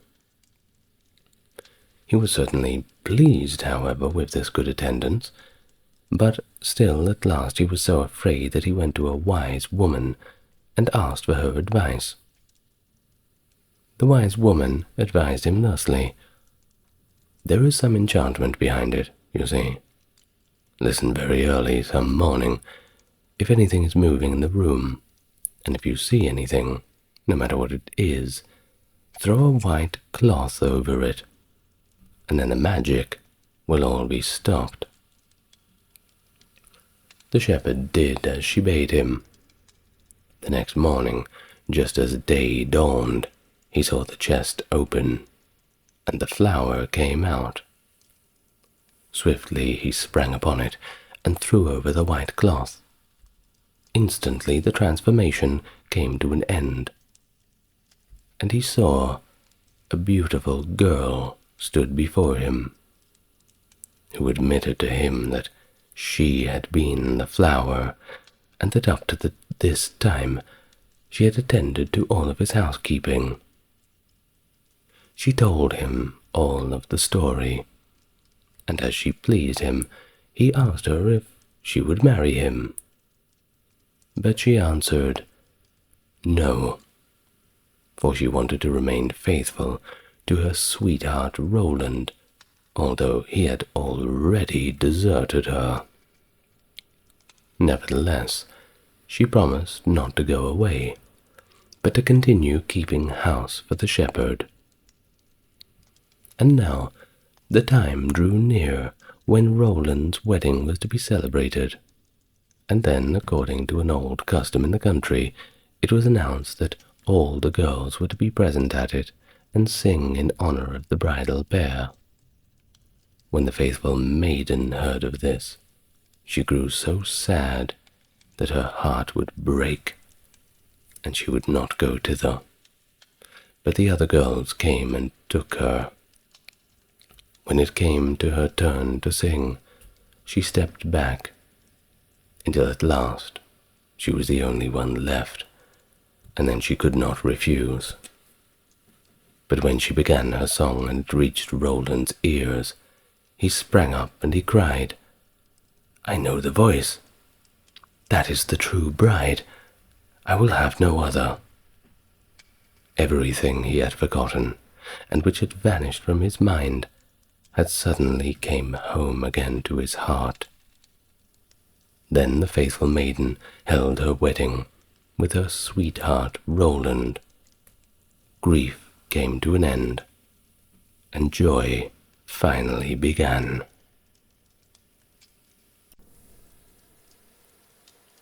And now the tale of Snowdrop, another one from the Brothers Grimm. If you're enjoying this, how about you like and subscribe? That'd be nice, wouldn't it? Anyway, let's get on with the story. It was the middle of winter, when the broad flakes of snow were falling all around, that the queen of a country made 1,000 miles off sat working at her window. The frame of the window was made of fine black ebony, and she sat looking out upon the snow. She pricked her finger, and 3 drops of blood fell upon it.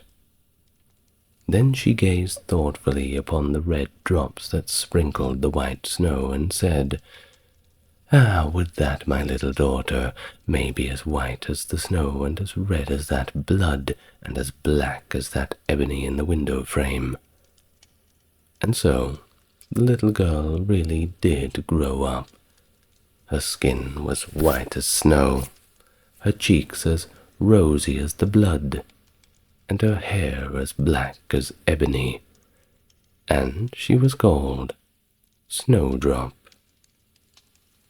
But this queen died, and the king soon married another wife, who became queen herself, and was very beautiful, but so vain that she could not bear to think that anybody could be better than she was.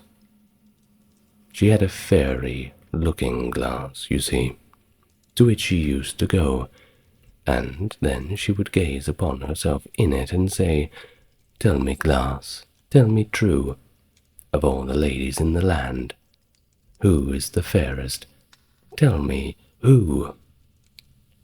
And the glass always answered, "Thou, queen, art the fairest in the land."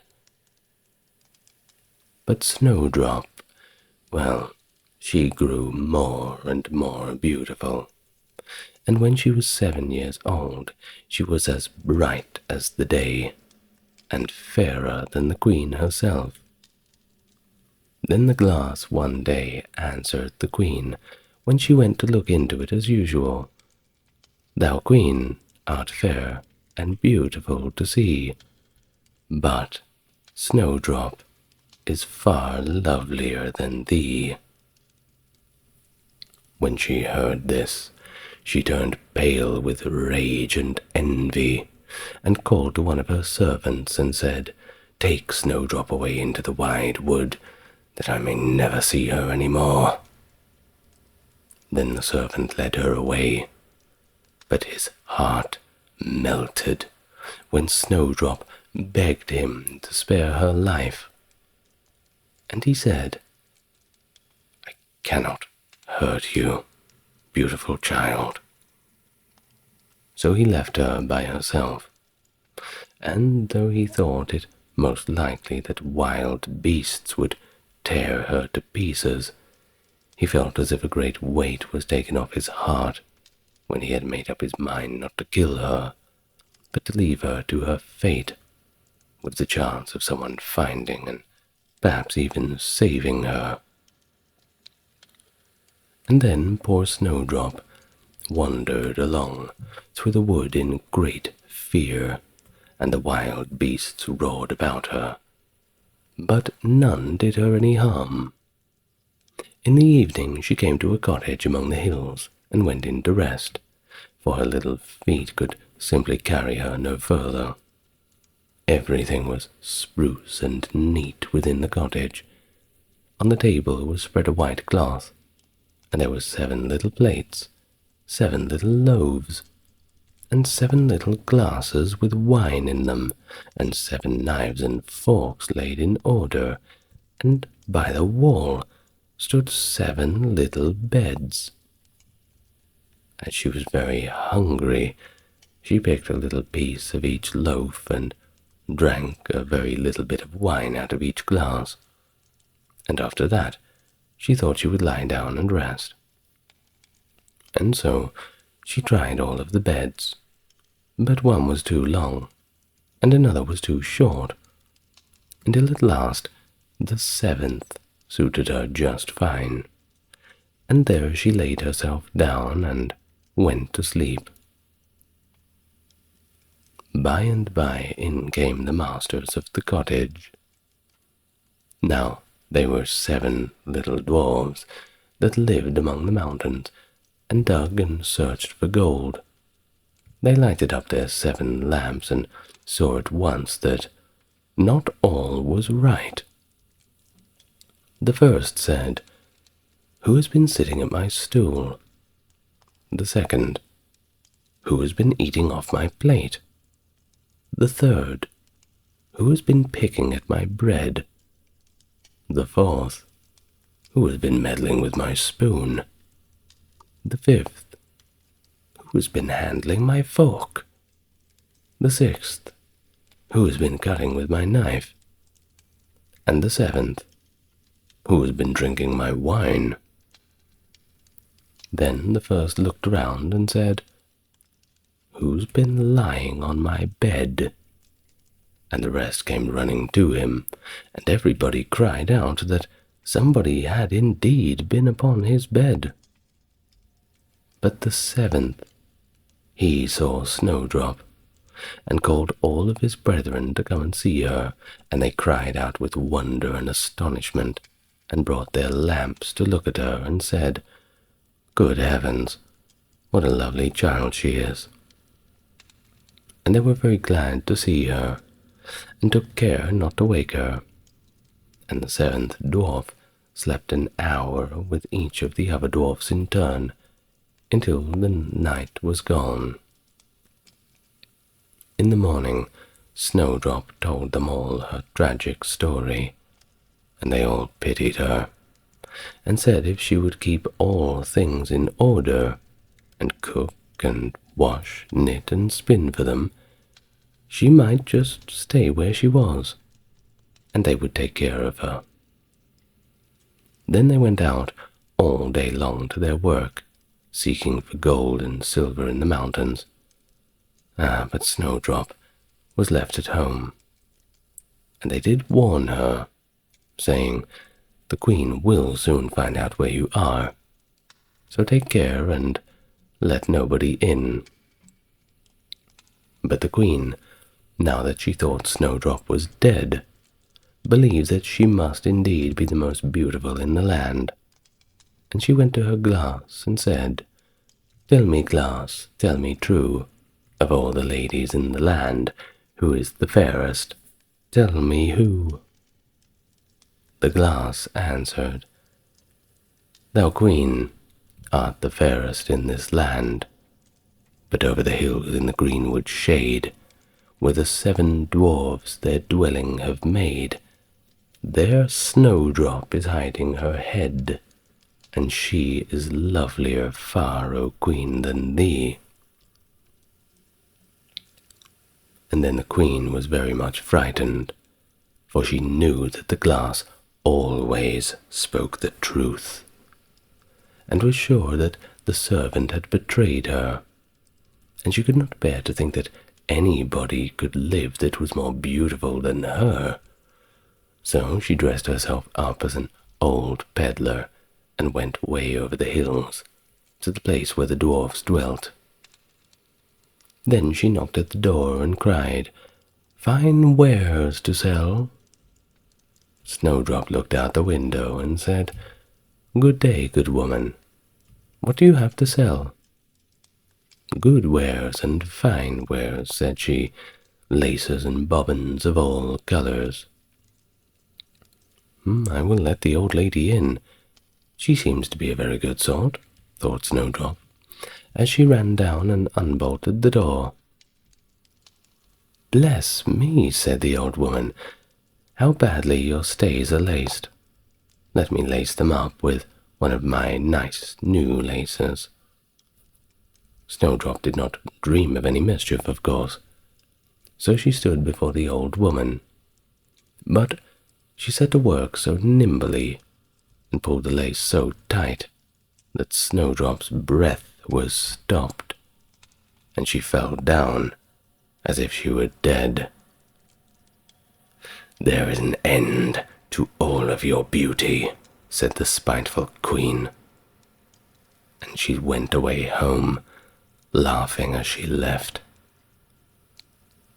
In the evening, the 7 dwarfs came home, and I need not say to you how grieved they were to see their faithful Snowdrop stretched out upon the ground, as if she was quite dead. However, they lifted her up, and when they found what ailed her, they cut the lace, and in a little time she began to breathe, and very soon came to life again. And then they said, the old woman was the queen herself. Oh, take care another time, and let no one in while we are away.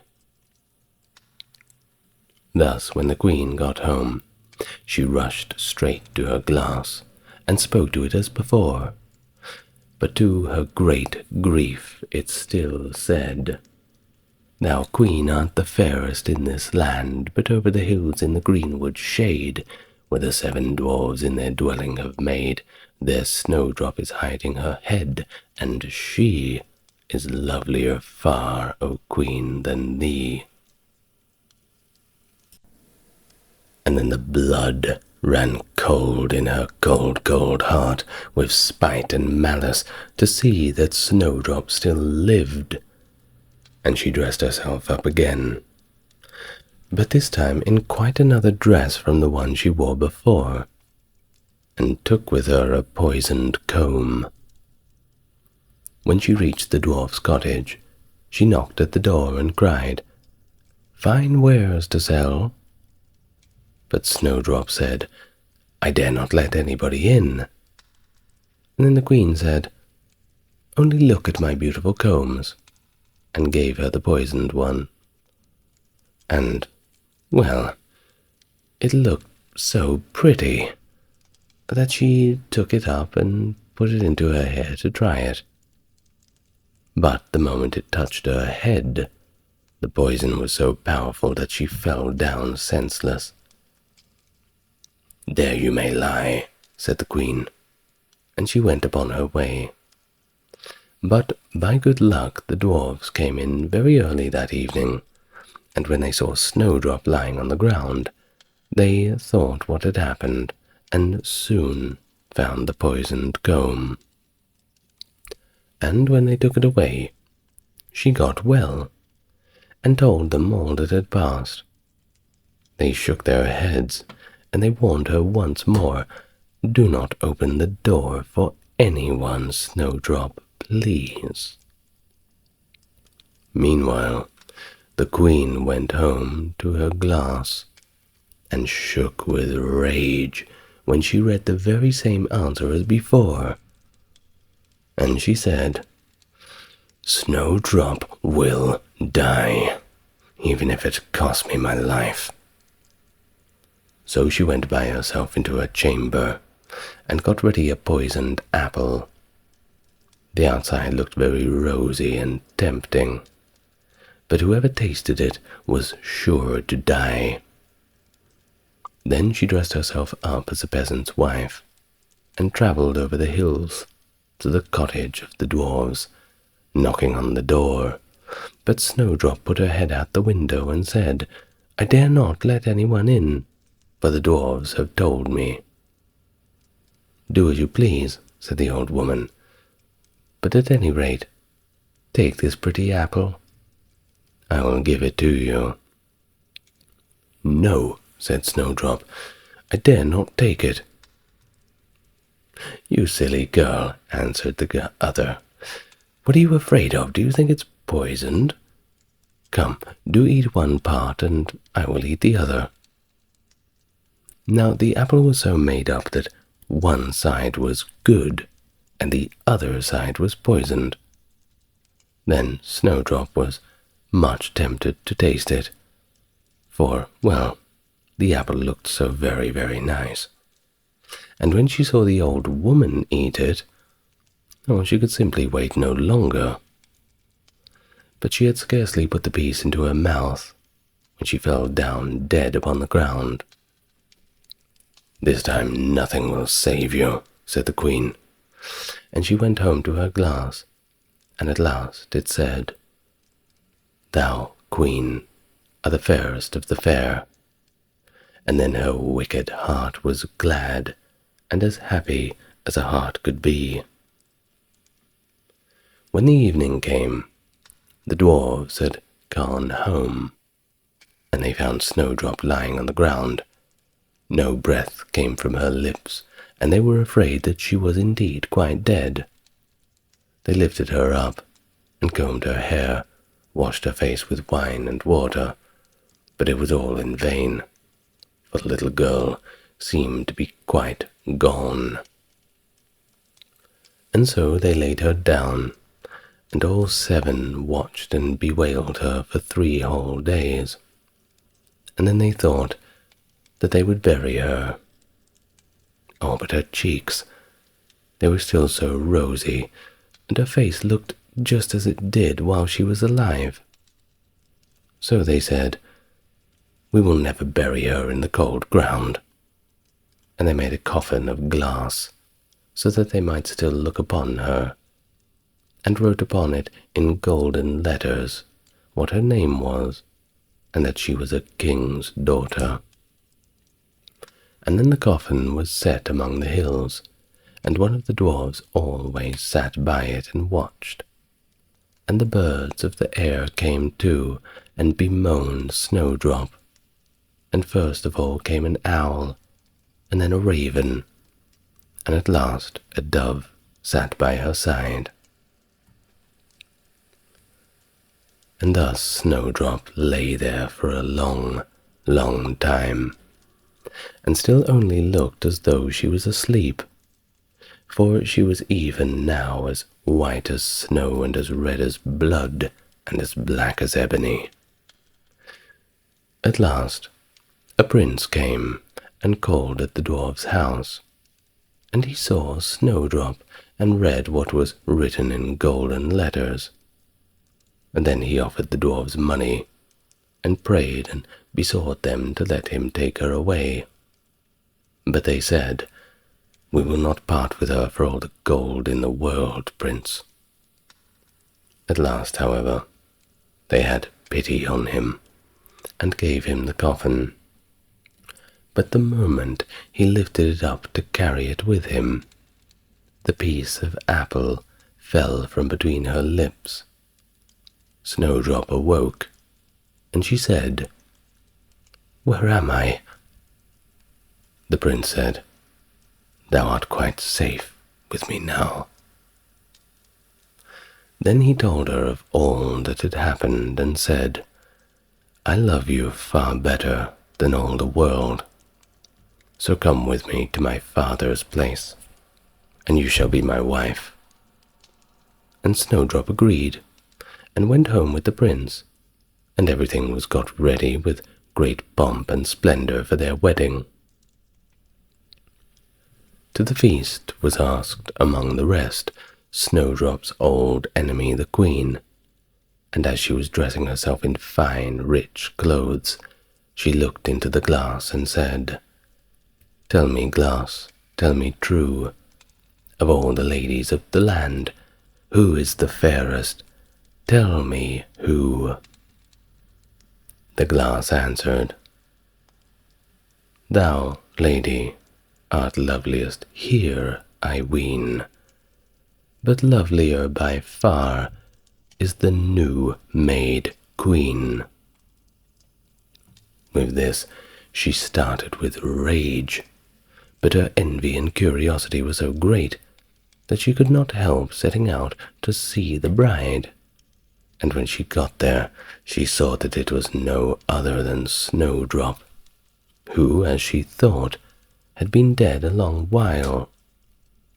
She choked with rage, and through her anger she fell down and died. But Snowdrop and the prince, well, they lived and reigned happily over that land many, many years, and sometimes they went up into the mountains and paid a visit to the little dwarfs who had been so kind to Snowdrop in her time of need. And now the tale of the pink. There once was upon a time a queen to whom God had given no children. Every morning she went into the garden and prayed to God in heaven to bestow on her a son or a daughter.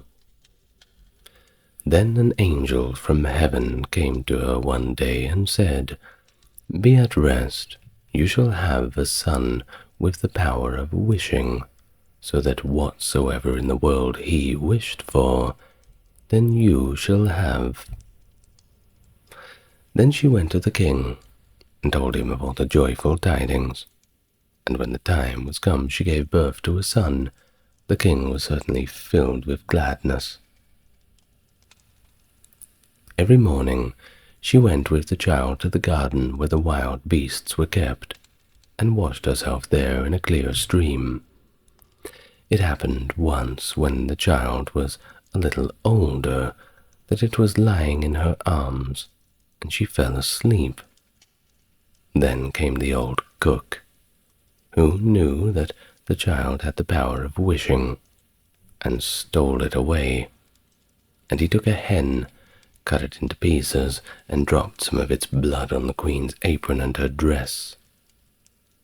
He then carried the child away to a secret place, where a nurse was obliged to take care of it, and he ran to the king and accused the queen of having allowed her son to be taken away from her by wild beasts. When the king saw the blood on her apron, he believed it, fell into such a passion that he ordered a high tower to be built, in which neither sun nor moon could be seen, and had his wife put into it, walled up. Here she was to stay for 7 years, without meat or drink, and simply be left to die of hunger. But God sent 2 angels from heaven in the shape of white doves, which flew to her twice a day, and carried her food until the 7 years were over. The cook, however, thought to himself, "If the child has the power of wishing, and I am here, he might very easily get me into trouble." So he left the palace and went to the boy, who was already big enough to speak, and said to him, "Wish for a beautiful palace for yourself, with a garden, and all else that pertains to it." Scarcely were the words out of the boy's mouth when everything was there that he wished for. After a while the cook said to him, "It is not well for you to be so alone. Wish for a pretty girl as a companion." And then the king's son wished for one, and immediately she stood before him, and was more beautiful than any painter could have came up with. The two played together, and loved each other with all their hearts, and the cook went out hunting like a nobleman. The thought occurred to him, however, that the king's son might some day wish to be with his father, and this would thus bring him into great peril. So he went out and took the maiden aside and said, "Tonight, when the boy is asleep, go to his bed and plunge this knife into his heart. Bring me his heart and tongue, and If you do not, you will lose your life." Thereupon he went away, and when he returned the next day, she had not done what he had asked. The maiden said, "Why should I shed the blood of an innocent boy who's never even harmed anyone?" The cook once more said, "If you do not do it, it shall cost you your own life." When he had gone away, she had a little hind brought to her, and ordered her to be killed, and took her heart and tongue, and laid them on a plate, and when she saw the old man coming, she said to the boy, "Lie down in your bed, and draw the cloves over you." Then the wicked wretch came in and said, "Where are the boy's heart and tongue?" The girl reached the plate to him, but the king's son threw off the quilt and said, "You old sinner, why did you want to kill me? Now will I pronounce your sentence. You shall become a black poodle and have a gold collar around your neck, and shall be forced to eat burning coals till the flames burst forth from your throat." And when he had spoken these words, the old man changed into a little poodle dog, and had a gold collar round his neck, and the cooks were ordered to bring up some live coals, and these he ate until flames broke forth from his throat. The king's son remained there a short while longer, and he thought of his mother, and wondered if she was still alive. At length he said to the maiden, "I will go home to my own country. If you will go with me, I will surely provide for you." "Ah," she replied, "the way is so long. And what shall I do in a strange land where I am completely unknown?"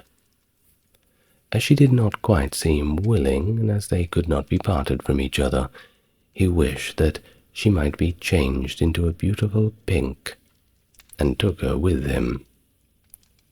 Then he went away to his own country, and the poodle had to run after him. He went to the tower in which his mother was confined, and it was so high he wished for a ladder which would reach up to the very top. Then he mounted up and looked inside and cried, "Beloved mother, Lady Queen, are you still alive or are you dead?" She answered, "I have just eaten, and am still satisfied," for she thought the angels were there. The boy said, "I am your dear son, whom the wild beasts were said to have torn from your arms, but I am alive still, and mother, I will soon set you free." Then he descended again, and went to his father, and caused himself to be announced as a strange huntsman, and asked if he could offer him service. The king said yes. If he was skilful and could get game for him, he should come to him. But the deer had never taken up their quarters in any part of the district or the country. Then the huntsman promised to procure as much game for him as he could possibly use at the royal table. So he summoned all the huntsmen together, and bade them to go out into the forest with him. And he went with them, and made them form a great circle, open at one end, where he stationed himself, and he began to wish. 200 deer and more came running inside the circle at once, and the huntsman shot them all. Then they were placed, all 60 on country carts, and driven home to the king, and, for once, he was able to deck his table with game, and after having none at all for years. Now the king felt great joy at this, and commanded that his entire household shall eat with him the next day, and thus he made a great feast. When they were all assembled together, he said to the huntsman, You are so clever. You will sit by my side." He replied, "Lord King, your Majesty must excuse me. I am a poor huntsman." But the king insisted and said, "You shall sit by my side, please." And eventually the huntsman did it. Whilst he was sitting there, he thought of his dearest mother, and wished that one of the king's principal servants would begin to speak of her, and would ask how it was faring with the queen in the tower, and if she was still alive or had perished. Hardly had he formed the wish than the marshal began and said, "Your Majesty, we live joyously here, but how is the queen locked up in the tower? Is she alive, or has she died?" But the king replied, "She let my dear son be torn to pieces by wild beasts. I will not have her named at this table." Then the huntsman arose and said, "Gracious lord, father, she is still alive, and I am her son. I was not carried away by wild beasts, but by that wretch, the old cook, who tore me from her arms when she was asleep, and sprinkled her apron with the blood of a chicken."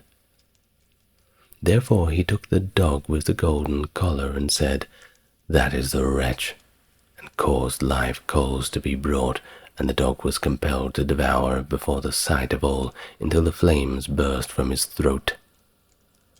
On this the huntsman asked if the king would like to see the dog in his true shape, and wished him back into the form of the cook, in which he stood immediately, with his white apron and knife by his side. When the king saw him, he fell into a rage, and ordered him to be cast into the deepest dungeon. Then the huntsman spoke further and said, "Father, will you see the maiden who brought me up so tenderly, and who was afterwards to murder me, but did not do it, though her own life was threatened?" The king replied, "Oh yes, I should like to see her."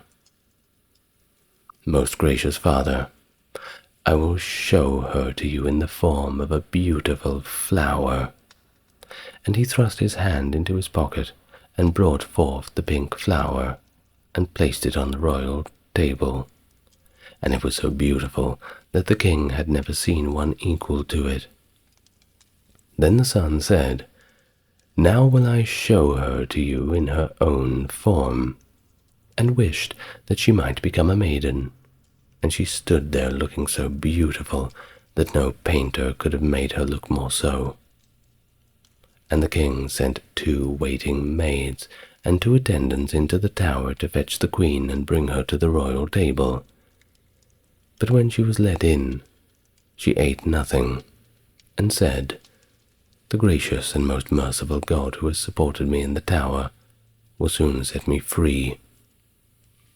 She lived 3 days more, and then died happily, and when she was buried, 2 white doves, which had brought her food to the tower and were angels of heaven, followed her body and seated themselves on her grave. The aged king ordered the cook to be torn into 4 pieces, but grief consumed the king's own heart, and soon he died. His son married the beautiful maiden, whom he had brought with him as a flower in his pocket, and whether they are still alive or not, well, only God knows that. And now, the tale of clever Elsie. There once was a man who had a daughter who was called Clever Elsie, and when she had grown up, her father said, "We will get her married." "Yes," said the mother, "if only someone would come who would have her."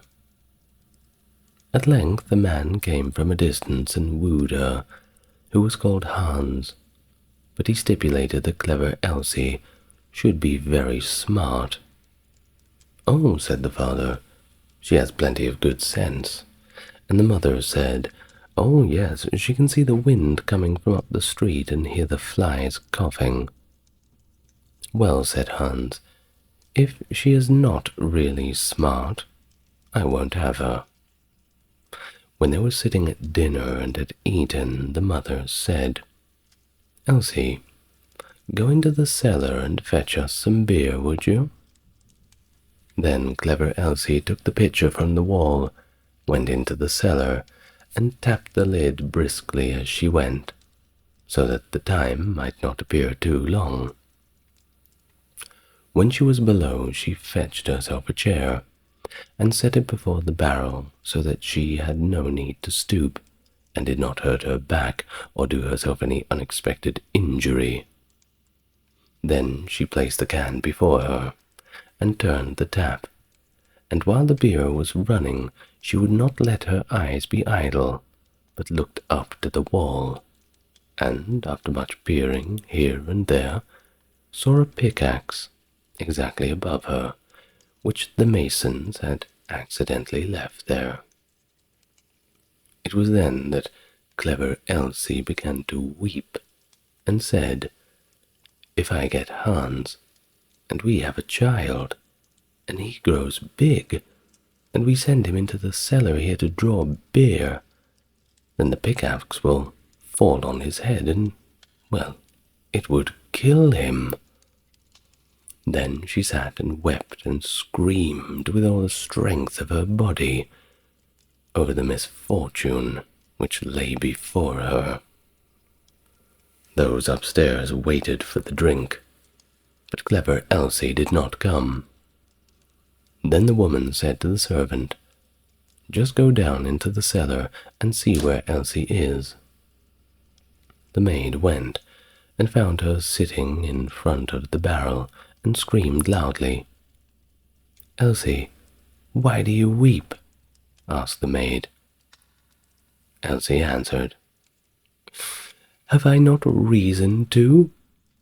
If I get a child with Hans, and he grows big and has to draw beer here, well, the pickaxe might fall down on his head and kill him." Then said the maid, "What a clever Elsie we have," and sat down beside her and began loudly to weep over the misfortune. After a while, as the maid did not come back and those upstairs were thirsty for beer, the man said to the boy, "Just go down into the cellar and see where Elsie and the girl are, please." The boy went down, and there sat clever Elsie and the girl, both weeping together. There he asked, "Why are you weeping?" And Elsie replied, "Have I not reason to? If I get Hans and we have a child, and he grows big and has to draw beer here, the pickaxe will fall on his head and kill him." Then said the boy, "What a clever Elsie we have," and he sat down by her, and likewise began to weep loudly. Upstairs they waited for the boy, but as he had still yet to return, the man said to the woman, "Just go down into the cellar and see where Elsie is." The woman went down, and found all three in the midst of their lamentations, and inquired what was the cause. Then Elsie told her of the situation, and then said the mother likewise, "What a clever Elsie we have," and sat down to join them. The man upstairs waited a short time, but as his wife had not come back, and his thirst grew even greater, he said, "I must go into the cellar myself now and see where Elsie is." But when he got down there, they were all sitting together crying, and he heard of the reason, and that Elsie's child was the cause, and that Elsie might perhaps bring one into the world some day, and that he might be killed by the pickaxe, if he happened to be sitting beneath it, drawing beer just at the very time when it fell down, he cried, "Oh, what a clever Elsie!" And likewise he wept with them. The bridegroom stayed upstairs for quite a long time. Then, as no one would come back, he thought, "Well, they must be waiting for me down below. I too must go there and see what they are about." When he got down, the 5 of them were sitting, screaming and lamenting quite piteously, each outdoing the other. "What misfortune has happened then?" "Ah, dear Hans," said Elsie, "if we marry each other and have a child and he is big, and we perhaps send him down here to get something to drink, then the pickaxe which has been left up there might dash his brains out if it were to fall down. So have we not reason to weep?" "Come," said Hans, "more understanding than that is not needed for my household. You are such a clever Elsie. I will have you," and seized her hand and took her upstairs with him, and married her. Well, after Hans had her for some time, he said, "Wife, I am going out to work to earn some money for us. Go out into the field and cut the corn, so that we may have some bread." "Yes, my dear Hans, I will do that." After Hans had gone away, she cooked herself some good broth and took it into the field with her. When she came out to the field, she said to herself, "What shall I do? Shall I cut it first, or shall I eat it first? Oh, I will eat first." Then she drank her cup of broth, and when she was fully satisfied, she once more said, "What shall I do? Shall I cut first, or shall I sleep first? I will sleep first." Then she lay down among the corn and fell asleep. Hans had been gone for a long time and finally came home, but Elsie did not come. Then he said, "What a clever Elsie I have. She is so industrious that she has not even come home to eat." But when the evening came, she still stayed away. Hans went out to see what she had cut, but nothing was cut at all, and she was lying among the corn, quite well asleep. Then Hans hastened home, and brought a fowler's net with little bells and hung it round about her, and as she still went on sleeping, then he ran home, shut the house door, and sat down in his chair and worked. At length it was quite dark. Clever Elsie awoke, and when she got up there was a jingling all around her, and the bells rang at each step which she took. Then she was alarmed, and became uncertain whether she really was Clever Elsie or not, and said, "Is it I, or is it not I?" But she knew not what answer to make this, and stood there for a time in doubt. At length she thought, "I will go home and ask if it be I or if it not be I. They will be sure to know." She ran to the door of her own house, but it was shut. Then she knocked at the window and cried, "Hans, is Elsie within?"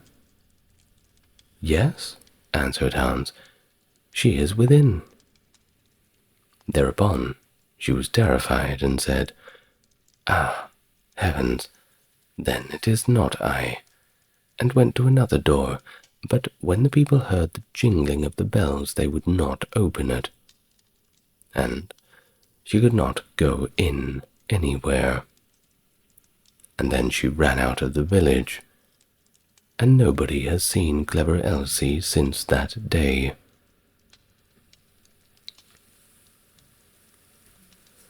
Thank you very much for watching. this installment of Grimm's Folk Tales. I hope that you're enjoying this series. We've got a few more in the pipeline for you.